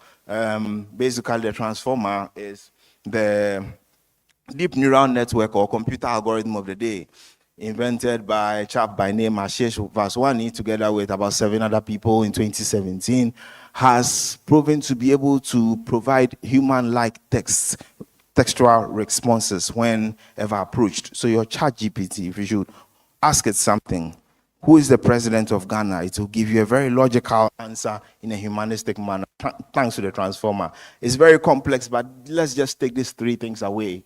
Basically, it has what we call a self-attention mechanism, which it uses to understand context. Then there are deep neural layers to extract meaning, and then probability meaning to predict the next word in the context. And it's found to be very amazing. So if you have our chat GPTs on, we can try this first case of a childhood pneumonia, a case at the Tamale District Hospital, a scenario of a 3-year-old boy, fever 39 degrees, fast breathing, chest indrawing, cough, chest X-ray showed right lower lobe opacity with airborne program. So as a doctor alone, we all agree this is a pneumonia, and we decide on an antibiotic, and then we plan the treatment, etc. Now, let's see what happens with generative AI. I don't know if anyone has entered this in his or her chat GPT. Any of us from the audience? Okay. Basically, if you were to apply the right prompts, we would have ended up with something like this. So there's a demonstration prompt. A 3-year-old with fever, fast breathing, right lower lung opacity, uses WHO's IMCI, Integrated Management of Childhood Illnesses, to classify severity and create a management plan. So this followed a set of rules in generative AI, what we call prompt engineering. It defined the context, it set a tone, the outputs, the format, everything, and it gave us what we had over here. So with generative AI, we are able to apply this severity, like at least some source of reference or guide. It gives you a full dosing regimen, provides monitoring red flags, and then generates patient-friendly explanations. So the import of this is that when you use a generative approach to practice clinical medicine, you get more, your work becomes more accurate, and it's an improvement over what you would traditionally have done. Traditionally, without seeing this, we would all have not thought of the IMCI thing. We would have just given any broad spectrum antibiotic. But when we bring a bit of generation techniques into our work, we get different results. Let's see one more, and then I think we can pause for questions. The second is from Cape Coast Teaching Hospital, OPD, a 22-year-old female, fever, dizziness, HB8, MCB is normal, malaria RDT positive. The doctor alone will just treat the malaria. may suspect anemia and other ferritin. Now let's see what happens when we use generative AI to do our work. So we have a demo prompt here. 22-year-old with this HB, positive malaria RDT, differentiate malaria anemia from other causes and create a full management plan. This demo prompt arose as a result of the use of prompt engineering, which is central or which is called to generative AI. So if you want to leverage, to use the large language models to work, there are techniques we use. This one, for instance, he set the tone. A 22-year-old boy, he defined a role, we call that a role, and he defined the outputs. He wants it to have a full management plan. There's a whole technicality behind it. Time won't permit us to go through all these, but just for us to know that we can leverage generative AI to do more than we do. It's an evolving field of medicine, and when we acquaint ourselves with these techniques, we can be able to solve a lot of our problems well on the ward. I think I'll pause here for a few questions for the sake of time. Thank you all for listening.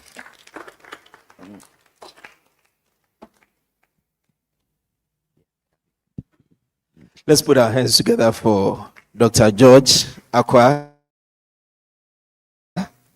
Wow.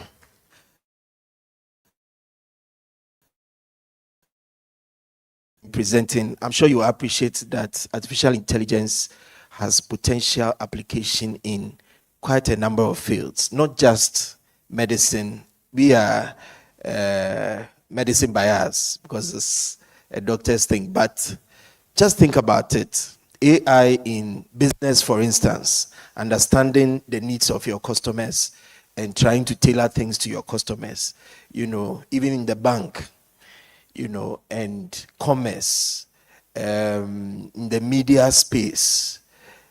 AI has potential, and I think Ghana must not be left behind.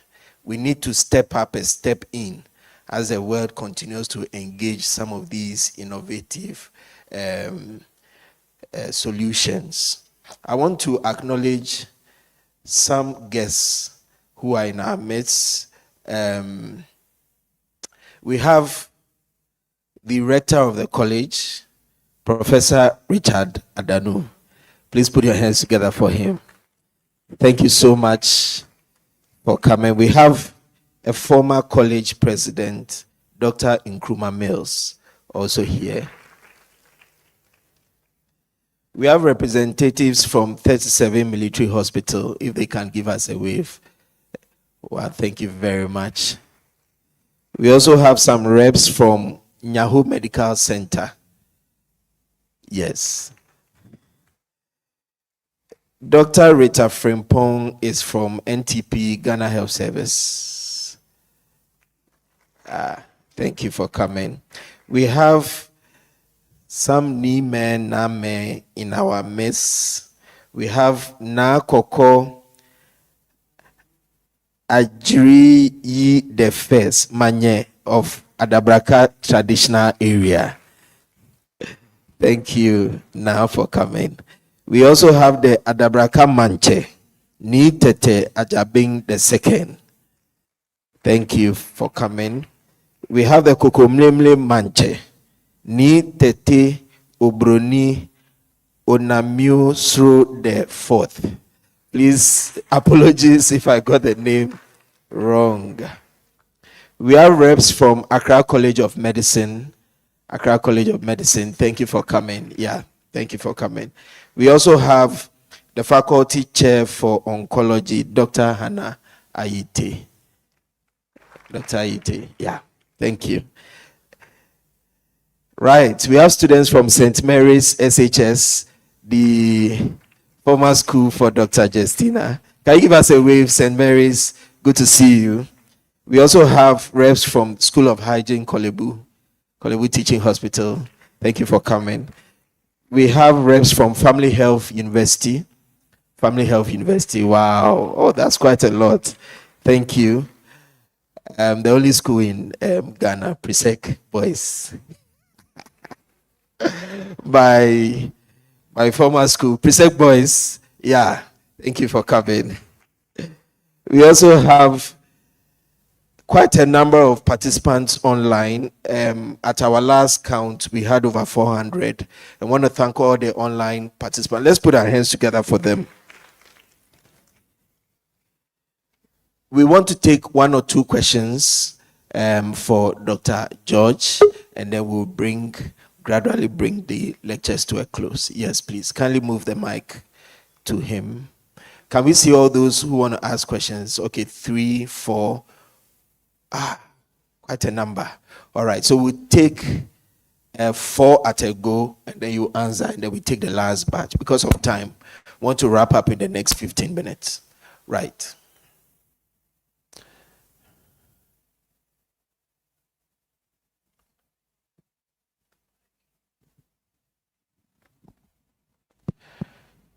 All right, so can we take the first question, please?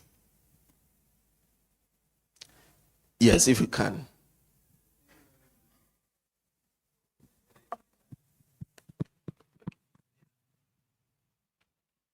Okay, thank you very much for the excellent lecture. As we said, AI has come to stay. Now, my problem is, the previous lecture, one of them said AI is not 100%. Now, from what you were saying, your emphasis was on AI being the solution, almost like being the solution of everything. Now, assuming we use AI, and based on AI, I'm not the medic, and I go ahead to diagnose, like you said. Okay, you said because non-experts, non-medics, maybe based on AI, on, for example, diagnostic ultrasound, can use AI to make diagnosis. Now, if you make this diagnosis and it ends up in court, how do you defend yourself? Thank you very much. Thank you very much. We'll take 4 more questions, so 5 sets, and then he will answer all of them. We want to manage the rest of our time. So we see the others who wanted to ask the questions. Please, the ushers can help us.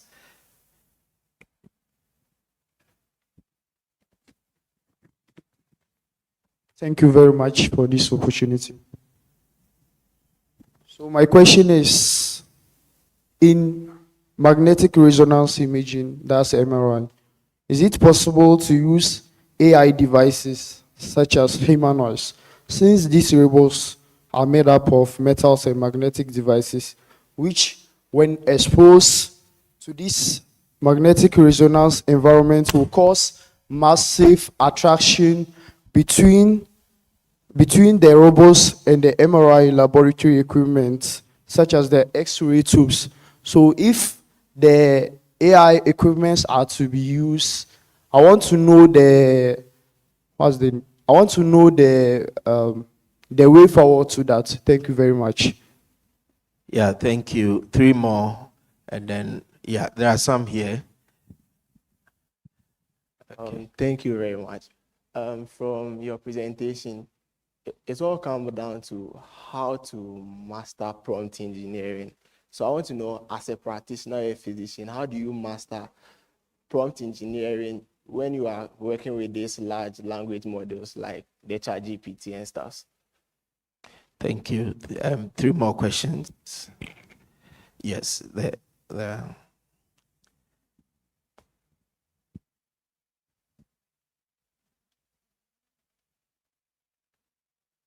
Thank you for the opportunity. So in the previous lectures, it was highlighted again, as he said, that IA is not 100%.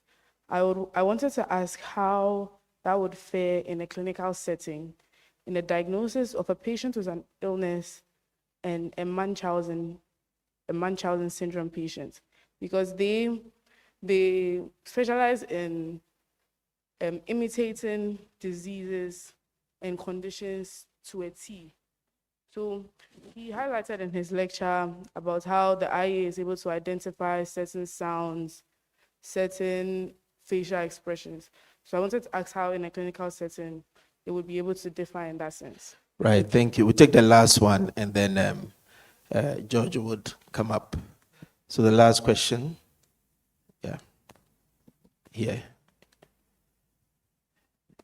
Nah. Hello. Thank you for the presentation, but I'm a little bit confused because of science bias. Eh, At the presentation, doctor was saying AI can determine breast cancer 5 years before. I stand for correct, if that is what he said. I'm a little bit confused over there. Thank you very much. George will come up and answer the 5 questions for us, please.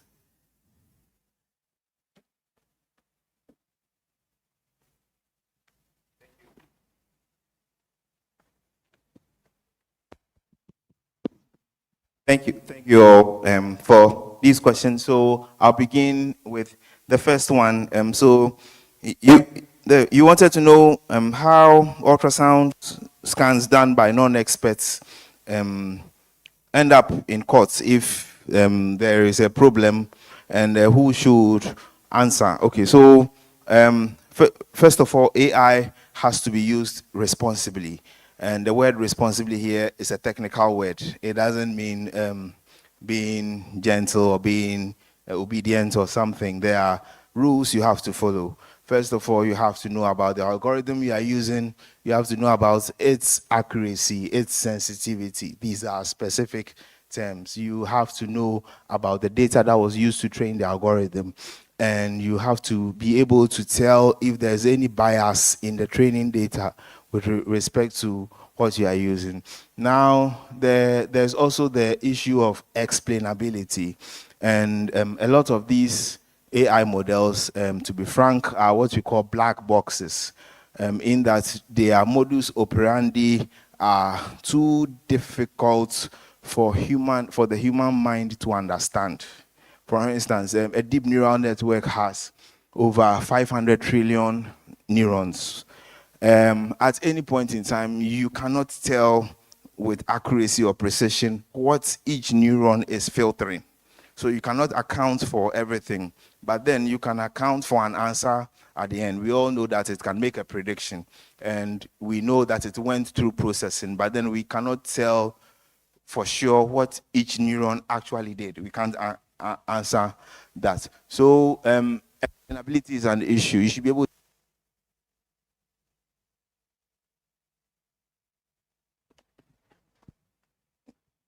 Thank you, sir. You should be able to explain to a good degree how the thing works before you use it. Now, the other thing is accountability, which your question seeks to ask. So, with that, in a human AI partnership or collaboration, the human is mandated to take responsibility for the outputs of the machine. So, if you use ChatGPT to make a diagnosis and it is wrong, whether it didn't think well or it thought well, you have to answer. So the court with you. So what it means is that before you use the chat GPT, you must know all these things. Don't have any AI law as we speak currently. We are yet to make laws on AI. But when it comes to these things, our legal colleagues who attest that they use a lot of intuition and things, and they can implicate you for not doing due diligence by finding out how the thing works. First of all, you want to use the ultrasound to pick up something. You don't know how to use it. And when you picked it, you didn't bother to find out how it works. Then you go ahead to use it and it misdirects. I mean, you create a situation for yourself. So the synopsis of it is that make sure you understand the thing you are using. Make sure you know the details of the algorithm. Make sure you know the training data that informed its any bias and any mitigation plans for it. Make sure you know all these things before you use an AI. Otherwise, you may be asked to pay for it in a legal situation. Now, the second question was that I think the gentleman from Presec wanted to find out.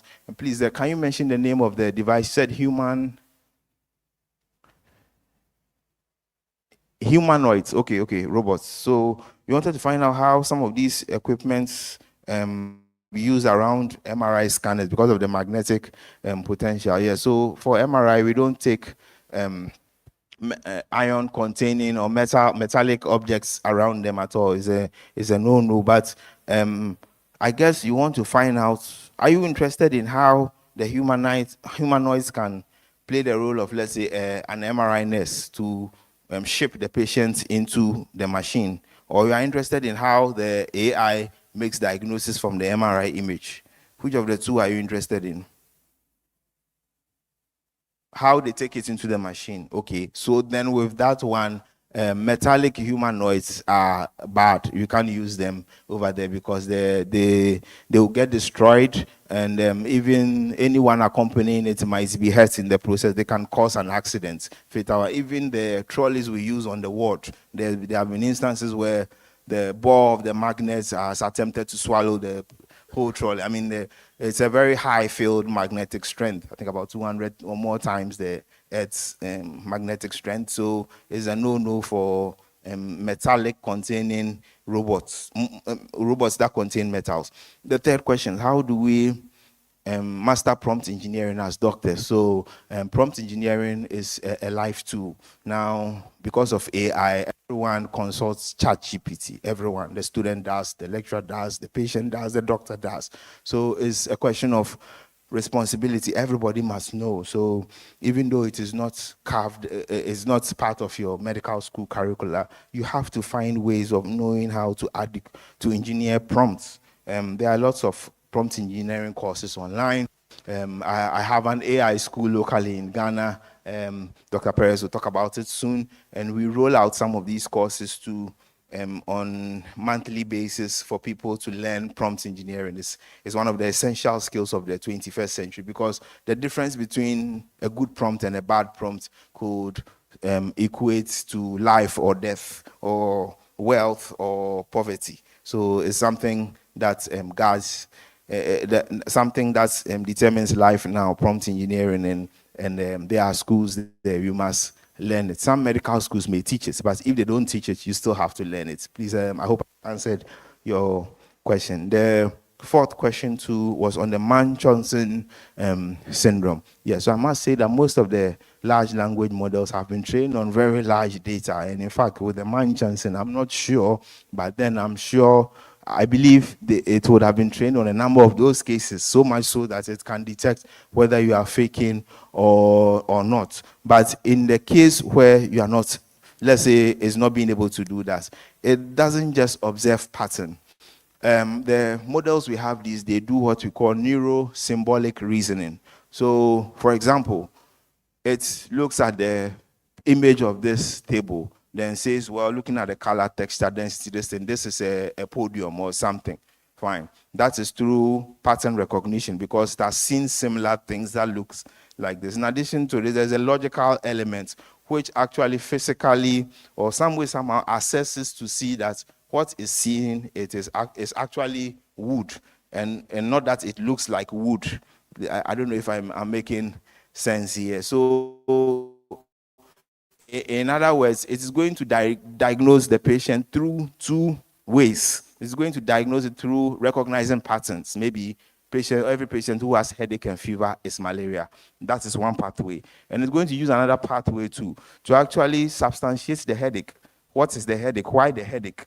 The fever, measure the temperature objectively, and then combine the two information to arrive at it. So then it becomes difficult for you to trick the model now. So with the upcoming models, it is possible, but I'm just trying to tell you that they don't just look at things, so they are not easy for you to, it's not easy for you to sway them as we are thinking over here.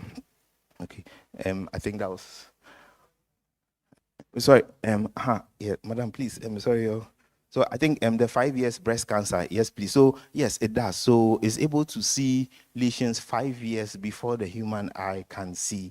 through a very complex procedure, which might be a bit too detailed for now, but basically it is able to atomicize images. So every image has pixels. It's able to break down the pixels to levels and see things in those pixels that the human retina cannot see.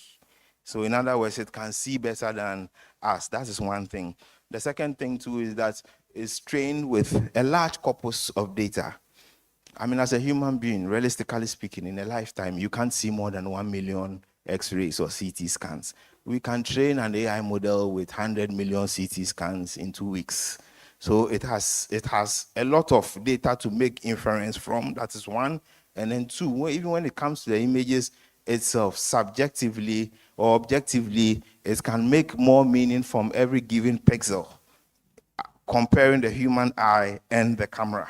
So then it's in a position to see more. So madam, please, all I'm saying is that the machine is very complex and its eyes are powerful. So they are able to see more than the human eyes. So that is why they can see 5 years ahead.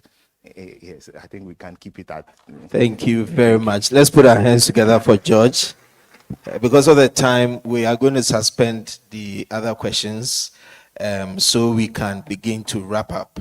Permit me to acknowledge a few more of our guests. We have Elder Ni Odate Lamte, who came with our chiefs from Adabraka and Kokomemle. Please, let's put our hands together for him.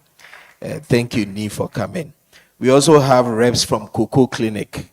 Cocoa Clinic, if you can give us a wave. Let's put our hands together for them. We also have reps from Trust Hospital. Trust Hospital. Thank you, Jumana and a good friend. Thank you for coming. We also have reps from UGMS. UGMS. Prof. Badu was around a few minutes ago. Please acknowledge them for me. Thank you all so much for coming. I think it's a good point to take just a minute interlude. So we'll ask the technical team to give us one of our songs, right?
I thought that some of us will be on our feet and dance to our own music. But let's put our hands together for all of us for having stayed up till now. We are wrapping up. I want to mention that Dr. George has an AI school, the first of its kind in Ghana, one of those involved in training of people in AI. It's called Henry's Artificial Intelligence School. It's around Latebi Okoshi, opposite Bishop Bowers. They have an office there. So those of us who are interested in engaging some more, he'll be around after the lecture. You can take his number and follow up. Let's put our hands together for George.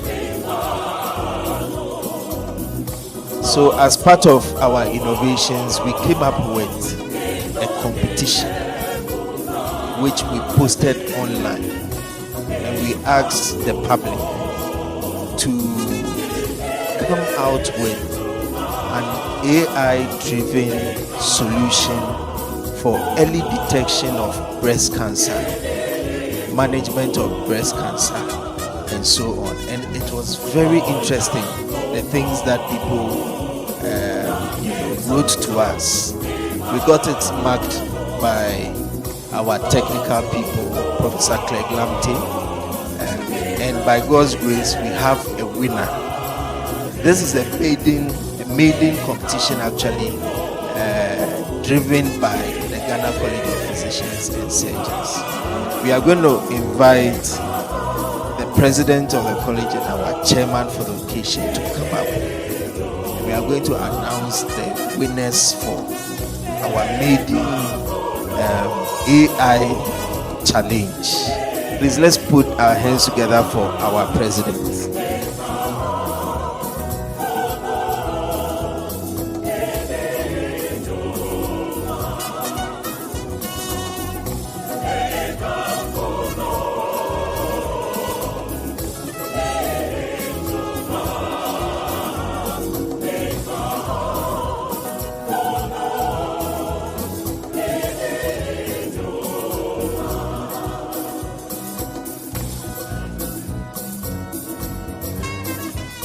Right. So our president is going to invite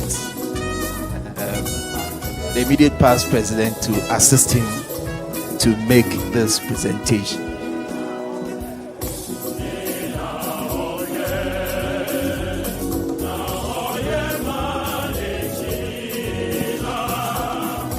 Right. So the second runner-up for the competition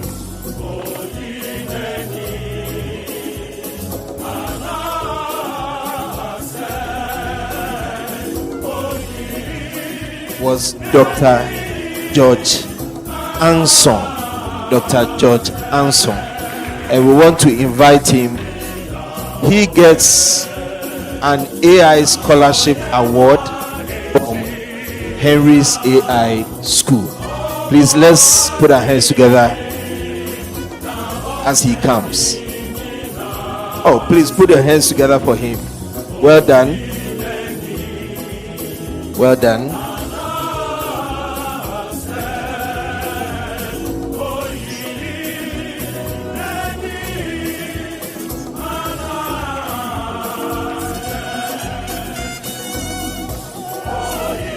The first runner-up, who were a team of 3, so 3 people came together to put in their post or their competition. We have Dr. Kofi Kwachi Odro, Dr. Michael Shola Makinde, and Dr. Josephine Aja Awude. So if they are here, let's put our hands together for them.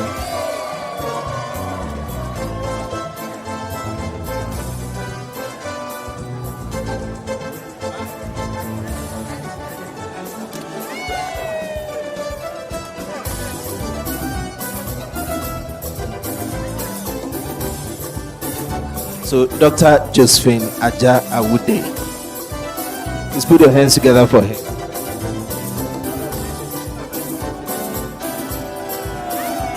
And we have Dr. Kofi Kwachi Odro.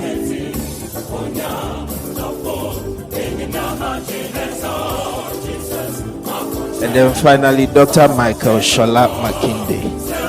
So they all get a higher version of the scholarship award. Put your hands together for them.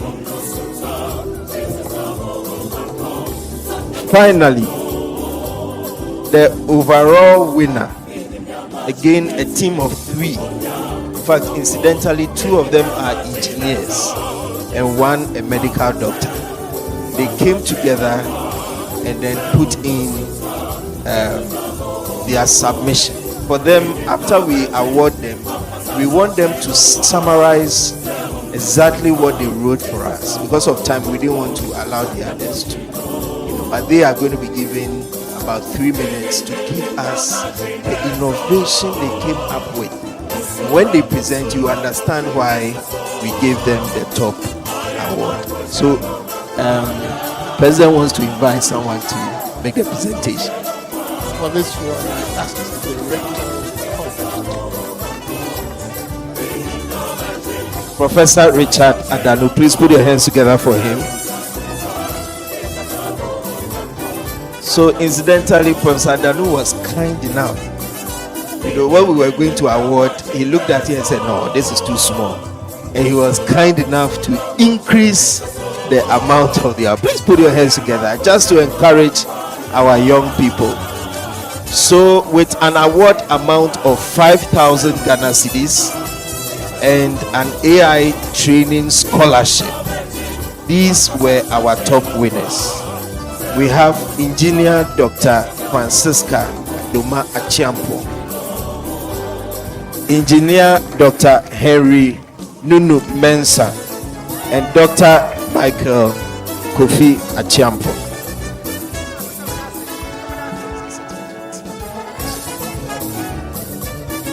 So, Engineer Dr. Francisca Doma Achiampo, please put your hands together for her. Then Engineer Dr. Henry Nunu Mensah. Unfortunately, Michael is in Kumasi, caught up in Kumasi, couldn't come, so they will take the award on his behalf. Dr. Michael Kofi Achiampo.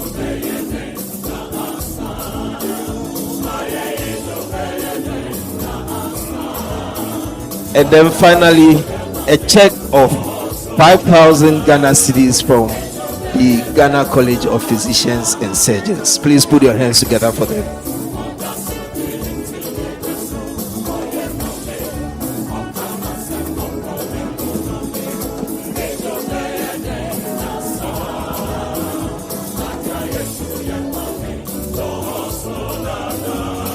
Wow. Thank you so much. Thank you, Prof. Thank you, President. Yes, you can take a seat. We want to invite our winners to give us a 3-minute presentation on what they came up with.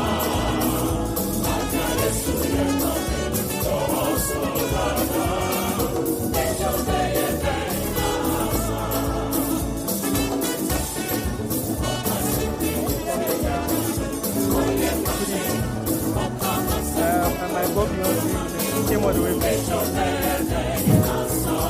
actually, lectured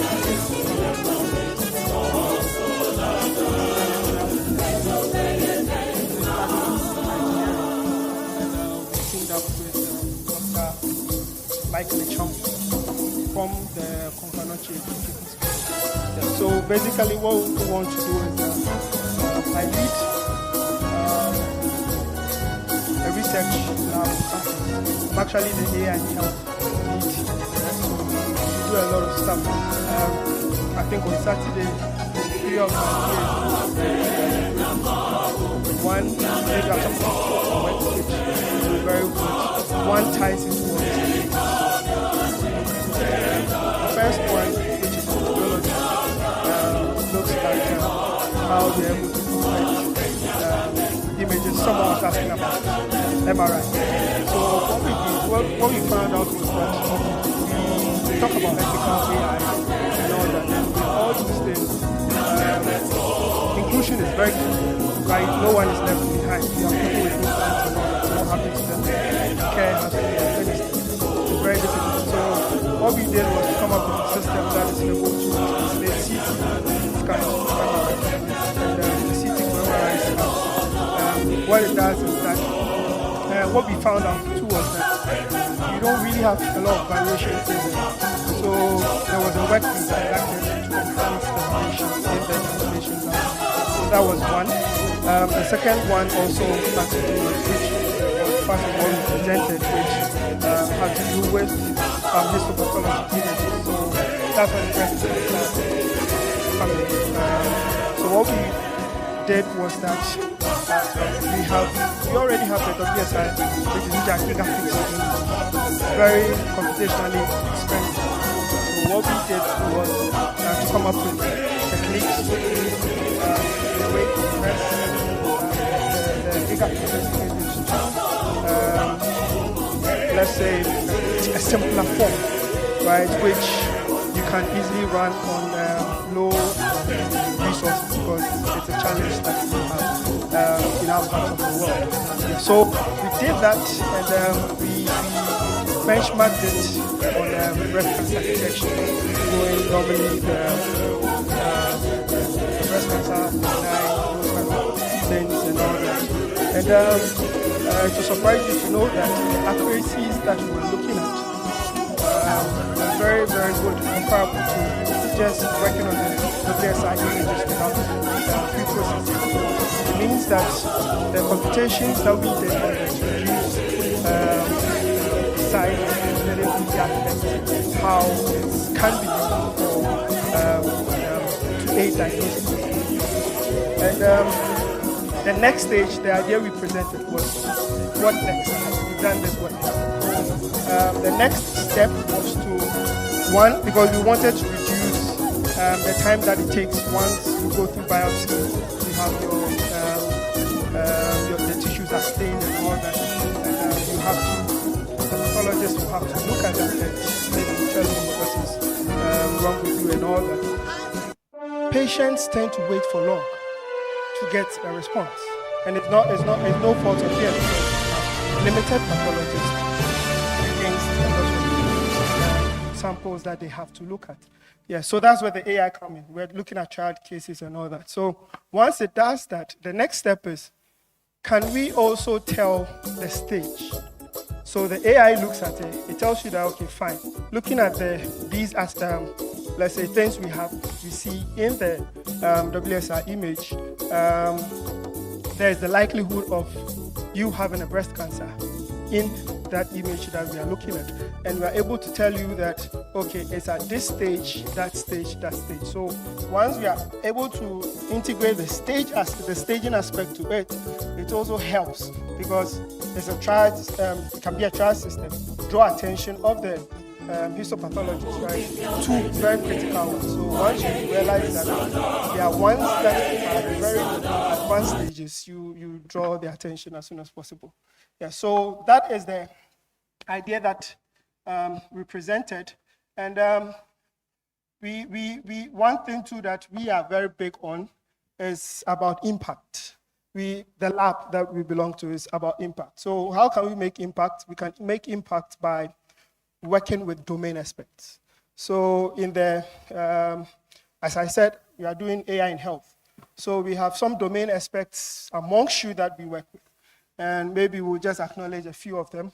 Yes, and also call on others, since it's a whole big platform, who also would like to work with us to come forward, and at least we can work together and put Ghana on the global stage when we talk about AI in health. Yes, so we have, I think, Dr. Adoma Odami. She's a pediatrician at Hope Exchange, Kumasi. Yes, she's been very good to us. We've worked on rare diseases, some work on rare disease. Maybe I'll not go into that. If you're interested, maybe we can talk about that in a whole different level. Yeah, so we got a system called Zebra Charts, where bedside you could engage and all that. Yes, so ultimately the goal is we get whole genome sequence data and see if we can do that too. We've had plants and all that. We've spoken to one of the foremost guys, I think Dr. Wiafi. Those who have ever encountered any issue with rare diseases, I'm sure you might have heard that name. He handles the rare diseases Ghana. Yes, we are in contact with him. We are working together on that, see how that can be possible. Because if we are able to do that, we can actually bridge the gap to the time to treatment, basically. And we also worked with Dr. Obed Otu. He's also a radiologist at KNST Hospital. He's also with Confanoche. So I think because we are in Kumasi, we have so many people in Kumasi helping, but now we are throwing it out there. So everyone interested who would want to work with us. And so he has been very instrumental when it comes to the radiology. Then we also did social psychological data set. We have Dr. De Asamoah. Yes, very instrumental. Then the last one, Dr. Michael Lechampo. Yes. So if you want to get in touch with us, okay, my name is Henry Nunu Mensah. You've seen. You can link up with me on LinkedIn. We have a network called the Ghana AI Research Network. Also on LinkedIn, you can follow us, get to see what we are doing. We recently released a data set called the Maternal Health Data Set, and it's the biggest so far in Africa, basically. Right. So we have 20,000 question answer pair done in English, and we've also done a 3 English code mixing pair where you have the questions in there. We also have Ewe English, we have Hausa English, we have Ga English. So those are the things that we've brought this data out there so that people, we want innovators to come to use the data and let's see what they can do. And to surprise you to note that the day we released the maternal health data set, that same evening, someone had created a whole big app out of that called Motherline. Yes, so Ghanaians, we have the expertise, right? All that we need is the data sets and things to contextualize solutions to our space. Thank you very much. Thank you very much, Henry and your team. I mean, these are very exciting things, and we threw this in so you could appreciate how much AI could help our country, and also for you to see that there are people in the space in this country who are innovating and bringing solutions to our problems. So once again, we want to put our hands together for our winners, and we hope that this 4th President's Lecture has been able to throw in some ideas for all of us to look beyond what we are used to and begin to engage with things that are new and could actually help us. We want to close, and we want to invite Dr. Martina Lebene to give us the vote of thanks. And then after that, we'll take our closing prayer. Let's put our hands together for Martina.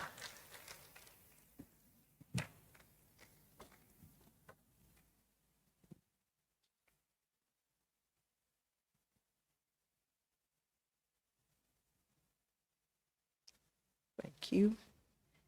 On behalf of the college president and chair of this 4th public lecture, I am honored to thank all of you for being present here.